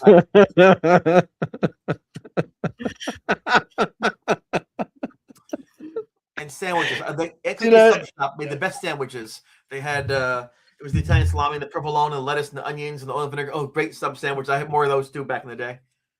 Oh, don't go on. Honestly, I haven't eaten yet. Sorry. Oh man. Positives. Take away the book for a minute. Take away the series. For you yourself, can you see any positives for yourself from this whole experience that you endured many years ago? What did you take away that you consider, that's a positive for me? I gained confidence. I kept my sense of humor. What was the positive that you brought out from that? I think the biggest thing that I gained from that was the understanding that I survived, and that means something, and that I should be thankful for every day that I have. I understand, like right now, if not for that situation, I'm not speaking with either of you. Your listeners don't ever know who I am. I don't have the meaning I have today to maybe help shed some hope or some, coping skills to people around the globe. It's sometimes the toughest things are the best things. You might have a coach in your sport who's easy on you. You're never going to get better. The coach you can't stand, who's always run, do this. The hard coach on you might actually make you a better runner. And so I think I know it made me appreciate every single day, every single person, and every single moment. I'm on borrowed time for 40 years, and I appreciate every single day. I wake up every morning and think, yes, one more. I do. I really do. I wake up like, yes, I don't care what the weather's like. I got another day. Whew, and I really do. And maybe that's a little silly, but I like it. I like appreciating, because when I was younger, I didn't appreciate that much. I was just running around, having a nice time, living life, not realizing how fortunate I was. And this past May, I had some blurry vision. I was diagnosed with eye cancer, retina cancer. And I had to go down to Manhattan, Sloan Kettering Memorial Institute, and they had to push my eye over here, put some kind of disc with irradiated pellets in there and burn the cancer out of my eye, hoping it wouldn't spread through my body. And when I was in that hospital, I was quarantined because of the radiation. I was just like in The Haunting. I used to look out that window and be in that room with that thing, and people outside throwing frisbees and laughing and dancing. I'm like in the room like this is horrible. There I was again. I was in this sweet window. I saw the beautiful lights of Manhattan and the buildings and the planes, and there I was by myself, all alone again. And then I went into my Facebook account, Instagram, and there were hundreds of people saying, "You got this. We believe in you. You're gonna beat this. You get better. We love like I started to cry. I'm like, I'm just some guy and hundreds of people I did nothing ever for were being kind to me. And you could feel the love. It sounds so silly, but I could feel the warmth from their thoughts. People I'd never even crossed paths with, never even thought about, were thinking of me just because they had heard about what happened to me as a teenager. What a blessing is that? So, I can't tell you how lucky I am. And when I got to beat the cancer, my doctors helped me through these things. Whew, even more of a reason to be thankful for every day and every person. Thank the Lord. Honestly, thank God. God is good. Thank the Lord, honestly. And I think faith and love, that's kind of a big takeaway. And I think you've helped so many people. You've helped me. Reading the book. If I can add one more thing to that, Phil, and I'm sorry to step on you a little bit. I just want to say things before I forget because I'm old. I found out the Netflix show is coming out on May 20th. And I found out on May 23rd I had cancer. So I went from saying, this is the best year of my life to, I'm not going to make it there. Because there's I wouldn't make it there. So when I got to wake up on October 7th at 3 a.m. here and put the telly on and hear, boom, I'm like, oh, wow. I made it. And I knew in that moment that my job here is basically done. I shared it. It's out there. If I go away tomorrow, it doesn't matter anymore because the message of hope and optimism is still there. So I'm sorry to cut on to you. I want to say it before I forgot. Yeah, no, thank you. Because I think it's just like, do you know what? It's like it's ended on a good note, and it's kind of like, in a way, it's hard to describe it. It's kind of knitted together. The ending's knitted together. It's made full circle for you. Yes. And I think that's wonderful. It's like it was. I never really believe in fate. I think everything's written down for us. I really do. Right from the day we're born to the day we pass, I think everything, we think we have these choices in life, but we really don't. We come up to a fork in the road. I'm going to go right this way. I'm going to go down that way. We're meant to go that way.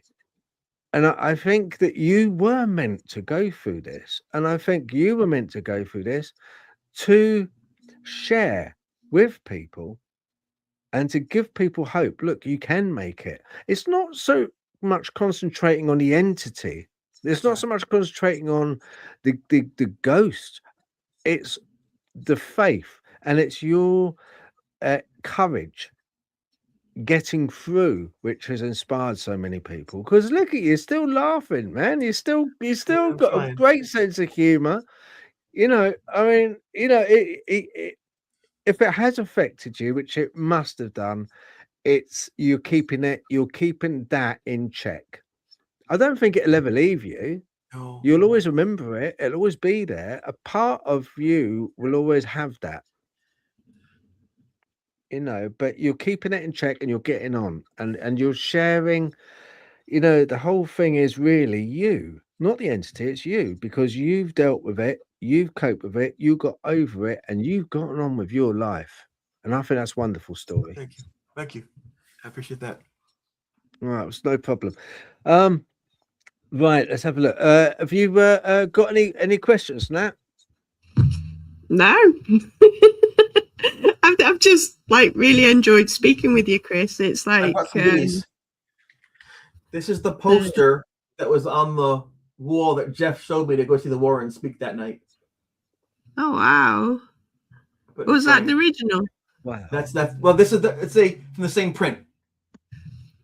Oh, so wow. The person who made the poster gave me a copy from the same print that he made, and this is the photograph they see of the skeleton of the ghost. It's right, the skeleton, the white bones. Yeah. So I'll show those things So I'll show you those two things. Oh, cool. I kept everything just in case. No, that's great. Oh, Phil, we can't hear you. Yeah, sorry. Are you okay for a few questions, Chris, from Absolutely. people watching? Are you okay? Rox, thank you, Rox. Let's have a look. Does Tommy ever contact you, Chris? I suppose that means now. I hope not. No, I'm being honest when I say I wanted him to find rest. The one thing I realized when I understood it was aiming at me, whatever it did, it didn't matter if busting the room, a professor of science, nothing mattered. It still wanted me. I figured, well, how can I help it? It must think, even if it's wrong, I can help him. All I could think to do was maybe help him find rest. And so you don't see this, unfortunately, in the show, but I spoke with him and I asked him, why are you here? And the weirdest thing of all is, at that time, I hated it. I really despised it. It ruined my running, my college, my friendship. It was just a net negative. And I was so angry at it that that person had committed suicide, all these horrible things, you know. But when I saw its face, the eyes looked so sad. I don't think I've ever seen eyes that sad before. And I think the human part of me just took over and said, oh man, I'm like, no, don't feel bad for it. It's evil. And I couldn't help but feel bad. And so I said, you know, why are you here? Because Jeff always said to me, if you ever do get the stones, the courage to talk to it, ask it questions. Don't just throw things out like I usually did. And it said, made a mistake, so much pain. And that underscored then my impression, looking at it face to face, that this thing was just really suffering. And so I said, and I asked him, where are you from? Things like that. But toward the end of the conversation, I said, you've been following me around. You can't stay here. People are getting hurt. You have to go. You have to believe whatever you did can be forgiven and that you're still loved. You have to find rest. You can't be here. I'm going to count to 10. And when I get to 10, you cannot be here. It put its hand out. I'm like, no, I'm not taking your hand. That was what that mean, you know. And so I didn't quite understand what that meant. So I just go. And so I closed my eyes and I was so scared because I'd been attacked by that thing a few weeks before, you know, but I just went 1001, 1002. I remember my breath was like, well, like, you know, 3. I got to 10. I looked around and gone. I didn't tell anyone right away. I actually, in reality, waited a couple of days to tell people because I wanted to make sure before I said it was gone, it really was gone. And it was Jeff said to me, it's weird. No one's heard the ghost in a few days. There's been no activity. You know what's going on? I'm like, actually, yeah, I talked to it. What? I wasn't there. I'm like, I wanted to do this by myself. Well, what happened? And he began to write down how I put this ghost, the spirit, to rest. And that's how the legend of the ghost boy began to take off after that. And that began to, you know, emanate around Western New York areas with that. I was afraid I might have messed it up. I think it did good. I didn't go back to that room for 25 years. I don't look at that room for 25 years for fear it might still be there. When I did go back in 2012, I went to that room.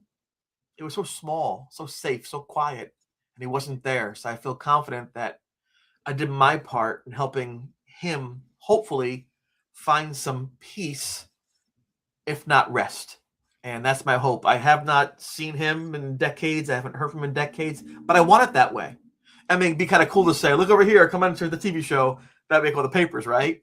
But I just want him to find rest. I want him to find rest because he suffered more than I ever will, even though he helped me in that area as well, unfortunately.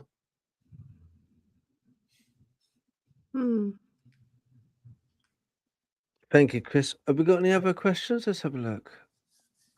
Oh, did things get worse with the ghost after the priest's visit? Yes. That's when things just got horrible. It's an interesting thing because on one hand, I mean, I don't know what a priest does that makes that work. I was very clear saying, get away from me, leave me alone. Lorraine Warren told me some things to say, if it's there, what to do. I had intelligence to some degree. Nothing worked. But when the priest walked in that room, and either because the oil, the prayer, whatever, his training, whatever happened, that ghost left that room like he was told to. My only understanding could be maybe he understood what the priest was and wanted to do the right thing. I don't know. Maybe he himself had a similar viewpoint or understanding about religion or faith. I don't know. But it worked. And I'm not going to question it. But then once it couldn't get to me in that room, it kept its word. It began to attack people around me. It went to Brian, the rugby guy I told you about, and Linda and Beth. And it's just fewer.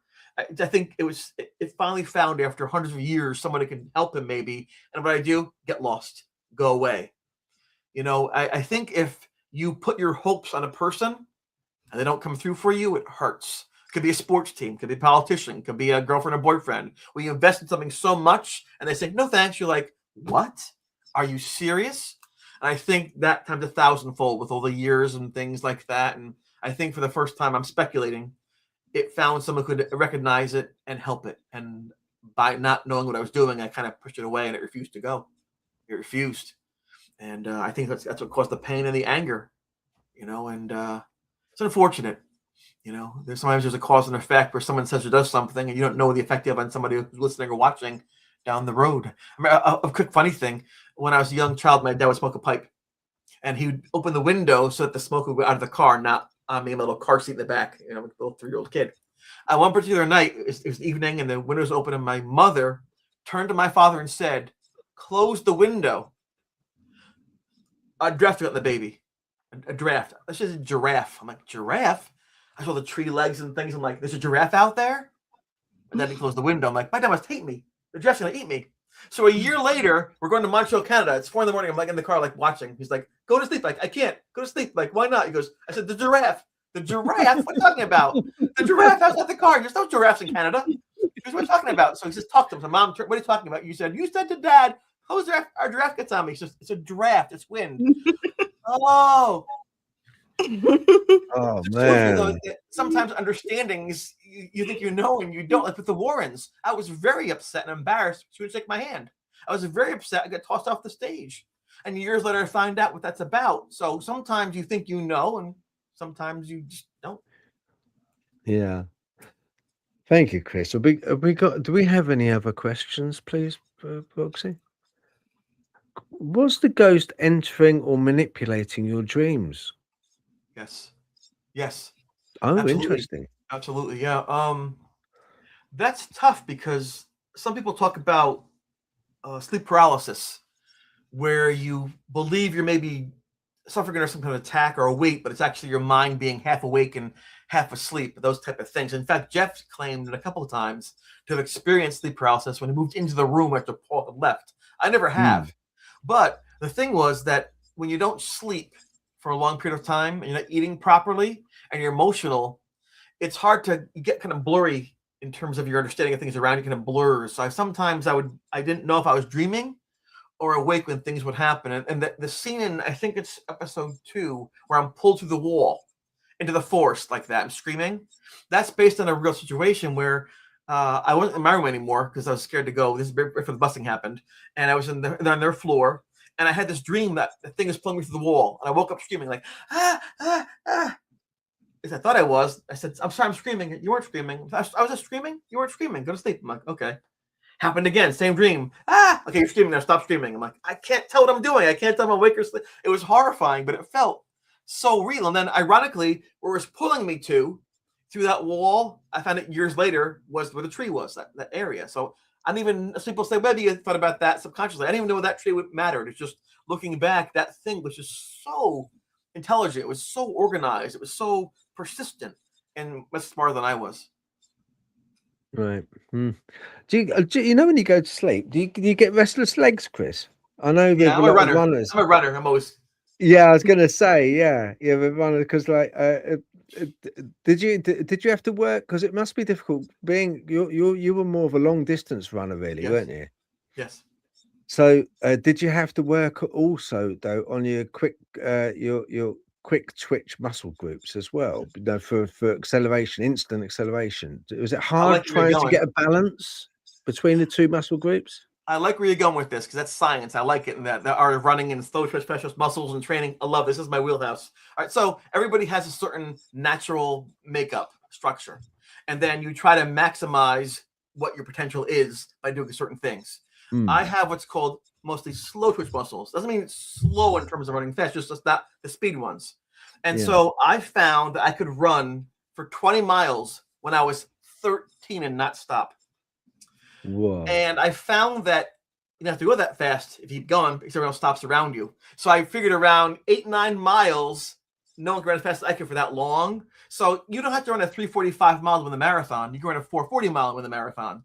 So I didn't have to really work on that. All I did do was called, it's a funny word, German, called fartlek, where you go speed, slow between the telephone poles. So you can, it's called surging. So when someone's ahead of you, you want to go past them quickly, so don't lag onto you. You surge past them, make a big break, they can't catch you. They lose their mental capacity to hold on to you. You're too far ahead now. So I would surge, but I didn't know how to speed work. I didn't really have to because you never sprint in a marathon. Even the people who run 2 hours for a marathon aren't sprinting; they're running fast.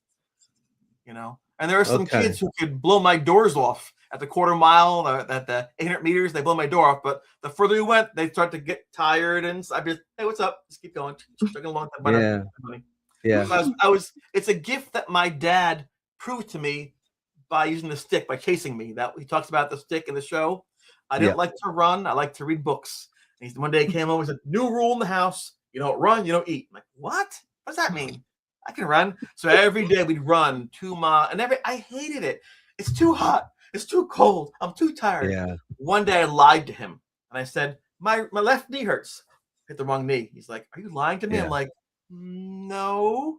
He got the stick and chased me for miles. I was 11 years old, and we got done. I'm calling the police. I'm telling Mom. He goes, "Look at your watch." I ran a high school varsity time when I was 11. In like 5th grade. Then I said, "Oh, that's actually pretty cool. Thanks, Dad." Oh, sorry. I didn't know much. I'm telling you, I always made mistakes. I didn't know what was going on, but people around me was good to me, and I benefited from that. Yeah. I mean, another real quick one. I'm sorry for people listening, but I just need to, because I like to. I've got this sort of mind where I just have to ask. The only time I've ever hit a wall, when people talk about hitting a wall, is on my way to Five Guys, and I just sort of hopped over it. I sort of hopped over the wall and made my way in. But what is it like for a runner when they hit the wall? What does it feel like? What does it actually feel like to you? Yeah, it's the exact opposite of the endorphins, which is called the runner's high.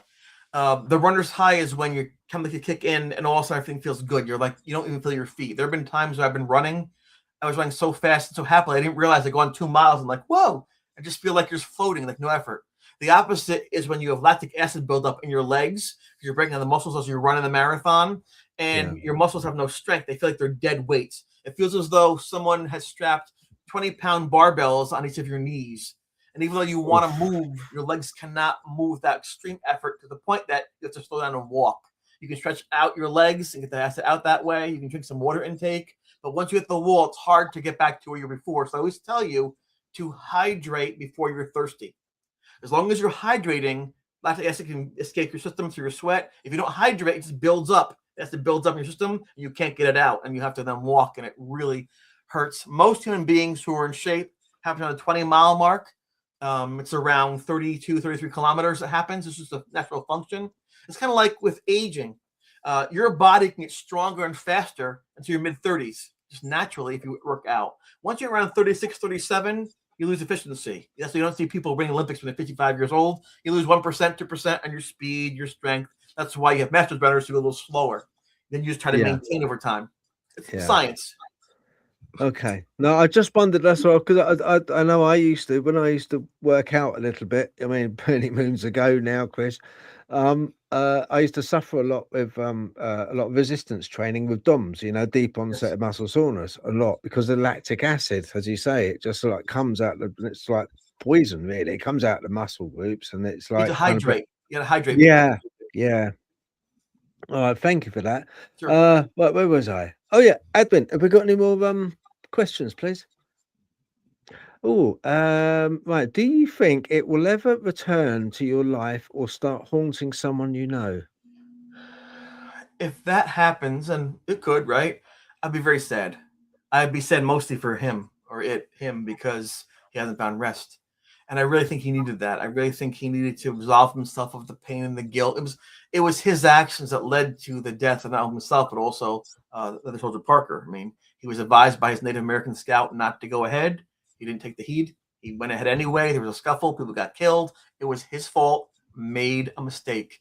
He was tortured for hours. So much pain. All the things he was talking about, it turns out, were about that fateful choice that killed not only himself, but other people. And then because those Native Americans killed and scalped and mutilated those Patriot soldiers, General Washington said, burned the village down. So because of that, thousands of Americans lost their lives as well. So it was a huge moment in history here in the former colonies that impacted his one choice that he made. So very, very powerful. Very, thank you. Oh, I see a I see a question. Let's have a look. Yeah. What has the experience taught you, please? I think we sort of covered that, haven't we? Well, I just to rehash real quick: to value each day, to appreciate your friends, eat your food, taste your food, dance once in a while, and try to sleep at night. Yeah. Thank you for that. Thank you, Dawn. Let's have a look here. I know. Right, this is a good one. Right, hang on. Why would Lorraine Warren shake you? Why would Lorraine Warren shake your hand? Where did you meet Lorraine Warren? Yeah, interesting. Because I wanted to cover this, touch on this. She refused to shake your hand, didn't she? She did. I showed you the photograph before. I mean, actually, the poster rather of the Warren Symposium. Back in those days, they would barnstorm. Ed and Lorraine Warren would barnstorm college to college. They would go, and they get paid to entertain, to inform, and present. I wasn't going to go to that. I had no interest in that. But Jeff, with his background, interest and knowledge, showed me that poster and said, "Hey, we should go." I'm like, I don't really want to go. I think I actually, believe it or not, don't knock me for this. I think I had 2 dates that night, 2 dates.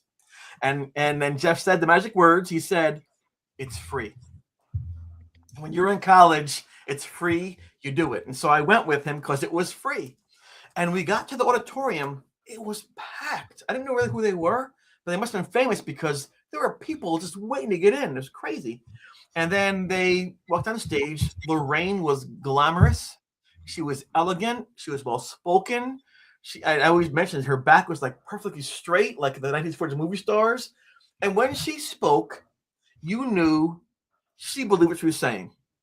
You didn't have to agree with her, but she was telling you the truth as she knew it, which I liked. She looked right in the eye and said, "This is what I believe." Cool.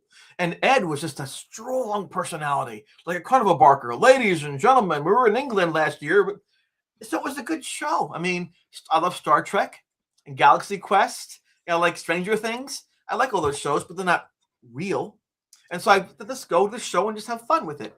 But then they played these things they called EVPs, and they were freaky. And I'm like, ooh, what was that sound? Can't really place, didn't sound right. And then they had these slides, these still black and white images that purported to capture ghosts and spirits that they had either learned about or come across in their travels. And some of them are kind of freaky. The one that scared me the most was a photograph supposedly of a woman in the back of a car at her own funeral. And that was like, ooh, if that's true, that's kind of weird.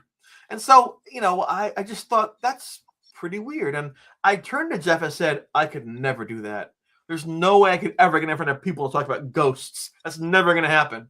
So, of course, 25 years later, I'm on that same stage talking about ghosts, right? That's how life will treat you. It's another mistake on my part. But after the symposium, I remember, too, not agreeing with them. Lorraine kept on saying that like attracts like. I'm like, no, it does not. You can be two magnets. Like poles repel. They push away. But she was talking about, I think, spirit or people. Anyway, after the event, coming up to meet us, and Jeff pushed me ahead of him, and I went to go on stage and shake Lorraine Warren's hand. And she looked at me and said, "I won't shake your hand. I don't want to know my future." I'm like, what? And then Ed put his hands on me and he tossed me off the stage. Literally pushed me off the stage. And I was humiliated. And I thought, I shouldn't have come in the first place. This is stupid.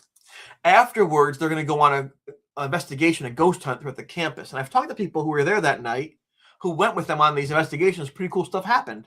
But I went back to my room all upset and agitated. Jeff was supposed to go with them on the ghost hunt. Instead, he went with his friend to see what happened. And he asked me these questions like, well, are you sensitive? Did you say anything? Make a face at her? All these things, and I didn't quite understand what was going on. Throughout the haunting, I did reference and use some of the things that Lorraine said during the presentation that I could use, like the idea of a Christ light and things to say. But I had no contact with her for decades. Then around 30 years later, I had done a sci-fi show. I had a little bit of fame. I was going on a speaking tour. And at a diner, a woman came up to me, very young, pretty, energetic person, said to me, "You're Chris, right? You're the ghost boy." I'm like, "Yeah, that's me. I'm the ghost boy." She goes, "My mom loves you." I'm like, "Who's your mom?" She goes, "Lorraine Warren." I'm like, "Yeah, that must be some other Chris you're talking about. Let me tell you what happened with your mom and your dad, because that wasn't." She said, "No, I know what happened. I was there." So she, Judy, didn't like the scary stuff. She would either wait in the hotel room or in the car and do word searches, crossword puzzles, things like that. Didn't appeal to her like it did to her parents. She said her mom came back that night from Geneseo and said, "This young blonde-haired kid, his aura was so strong, he could read me. I don't want that to happen. I couldn't read. I couldn't read the room. He blocked me with the vibrancy of his aura. It was incredible stuff." She said. And Ed pushed me off because I'm blocking her ability to understand, to glean, to read. So it wasn't a personal thing as I thought it was. Like, I'm an outcast, I'm a freak. I was functioning the way of their process that they're being paid for. So next over. But she thought I was pretty cool. And when I heard that, I thought, oh my gosh, I feel so dumb now, right? Because they were off the next day doing some other event. Okay. And so I had the chance to meet Lorraine, the opportunity to meet her about 2 years before she passed, about 5 years ago. But I was told that she had dementia and that she might not recall me or know who I am. She has good days and bad days, talks about her roosters and chickens a lot, And I thought, you know what? The last thing I'm going to do is go and scare her again. I don't, if she's like half in, half out, she's like 90 years old, the worst thing I could do is go there and say, hey, it's me, and then do it again to her. So to be a nice guy, to be my mom's son and help people, I declined the opportunity to meet with her because I thought it's the best thing for her. And I struggled with it, but that's the choice I made. And I'm not happy with that choice, but I'm proud of it at the same time. Yeah. No, I think, Lorraine, not so much Ed, but Lorraine had sight. And I think Lorraine probably would know anyway. She would know. And from the Ed didn't sounds of it, believe I her think at first. Ed didn't even believe her when she was saying she's seeing the things. Ed's like, sure you are. And no, I'm telling you, Ed, I hear these things. And so let's prove it. So he liked to paint. He would take their little hatchback car in the areas of Boston area, and he would stop, get his easel out, start painting the house. So Lorraine said something's happening there. So people said, hey, what are you doing down there? He's like, I'm painting your house. Come see. They'd be talking about the painting, and Lorraine would say to the lady, do things happen in your house?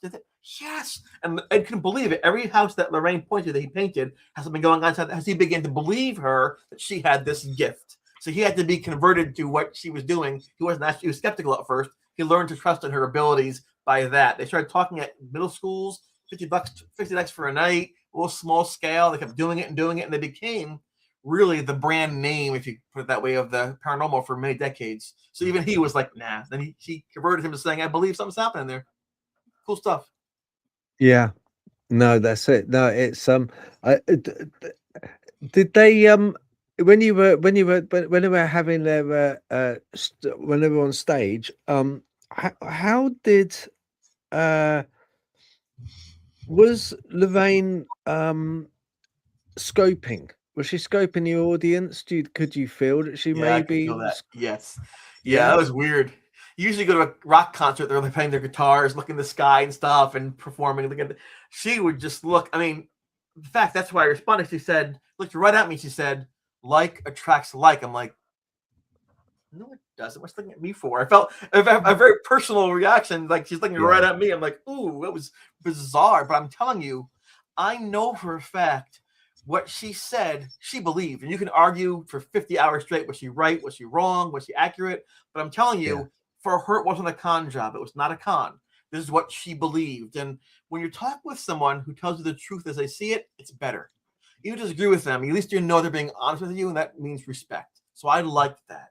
I know Ed sometimes would go off on the side and do things, but as far as she's concerned, I know that she really meant well, and she believed what she was doing, and I'm proud of her taking this things into hours after all these years.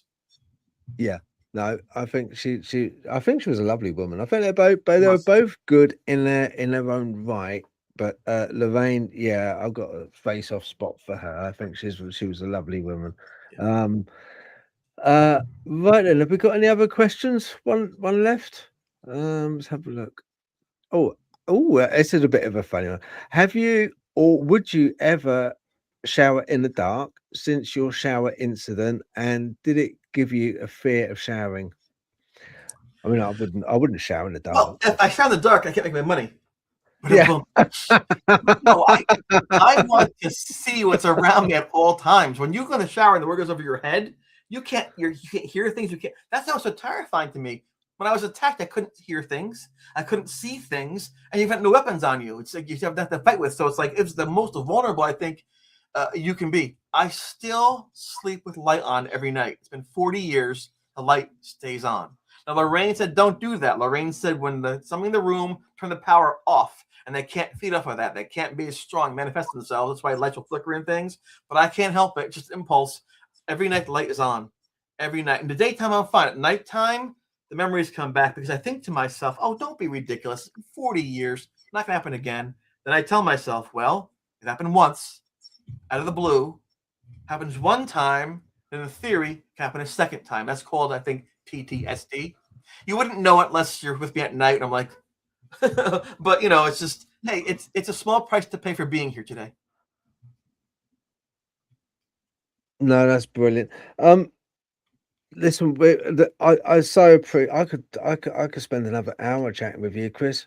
It just you're a really easy guy to get on with, aren't you? You're really kind of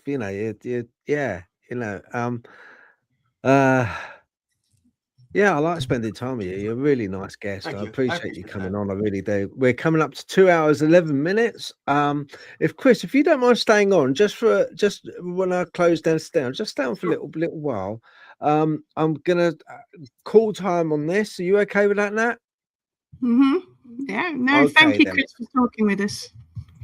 It was my pleasure. I hope that people enjoyed some of the stuff, or entertained, and hopefully they appreciate when they log off in a few minutes the food they eat, the music in their lives, the people in their lives, because one day we end up in that place with the stones there, right? So it's a little more quiet there, it seems. So let's enjoy what we can now for sure.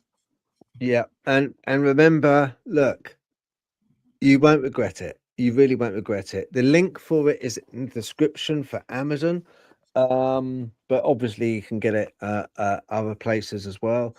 Well worth it. Check out the Netflix series as well. Okay, True Haunting. It is worth it. Absolutely worth it. It's just for entertainment value, but what you can learn.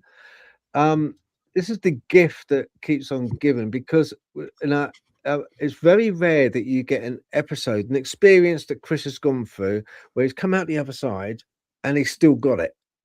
And it's still he's still maybe after this show you'll be like but it's just fantastic, and people, honestly, just I would check that out. No problem. Thank you very much to Ready Steady Retro, to Kate, to Dawn. Let's have a look. Paranormal short sessions. Thank you very much. The VS Devera, thank you very much. Let's have a look here. Build Wards 6584. Thank you very much. Great conversation. Thanks for having Chris on your show. Yeah, well, I really want to thank Chris. I really do. And thank you all very much for tuning in. And it's been great. Much appreciated. Thank you.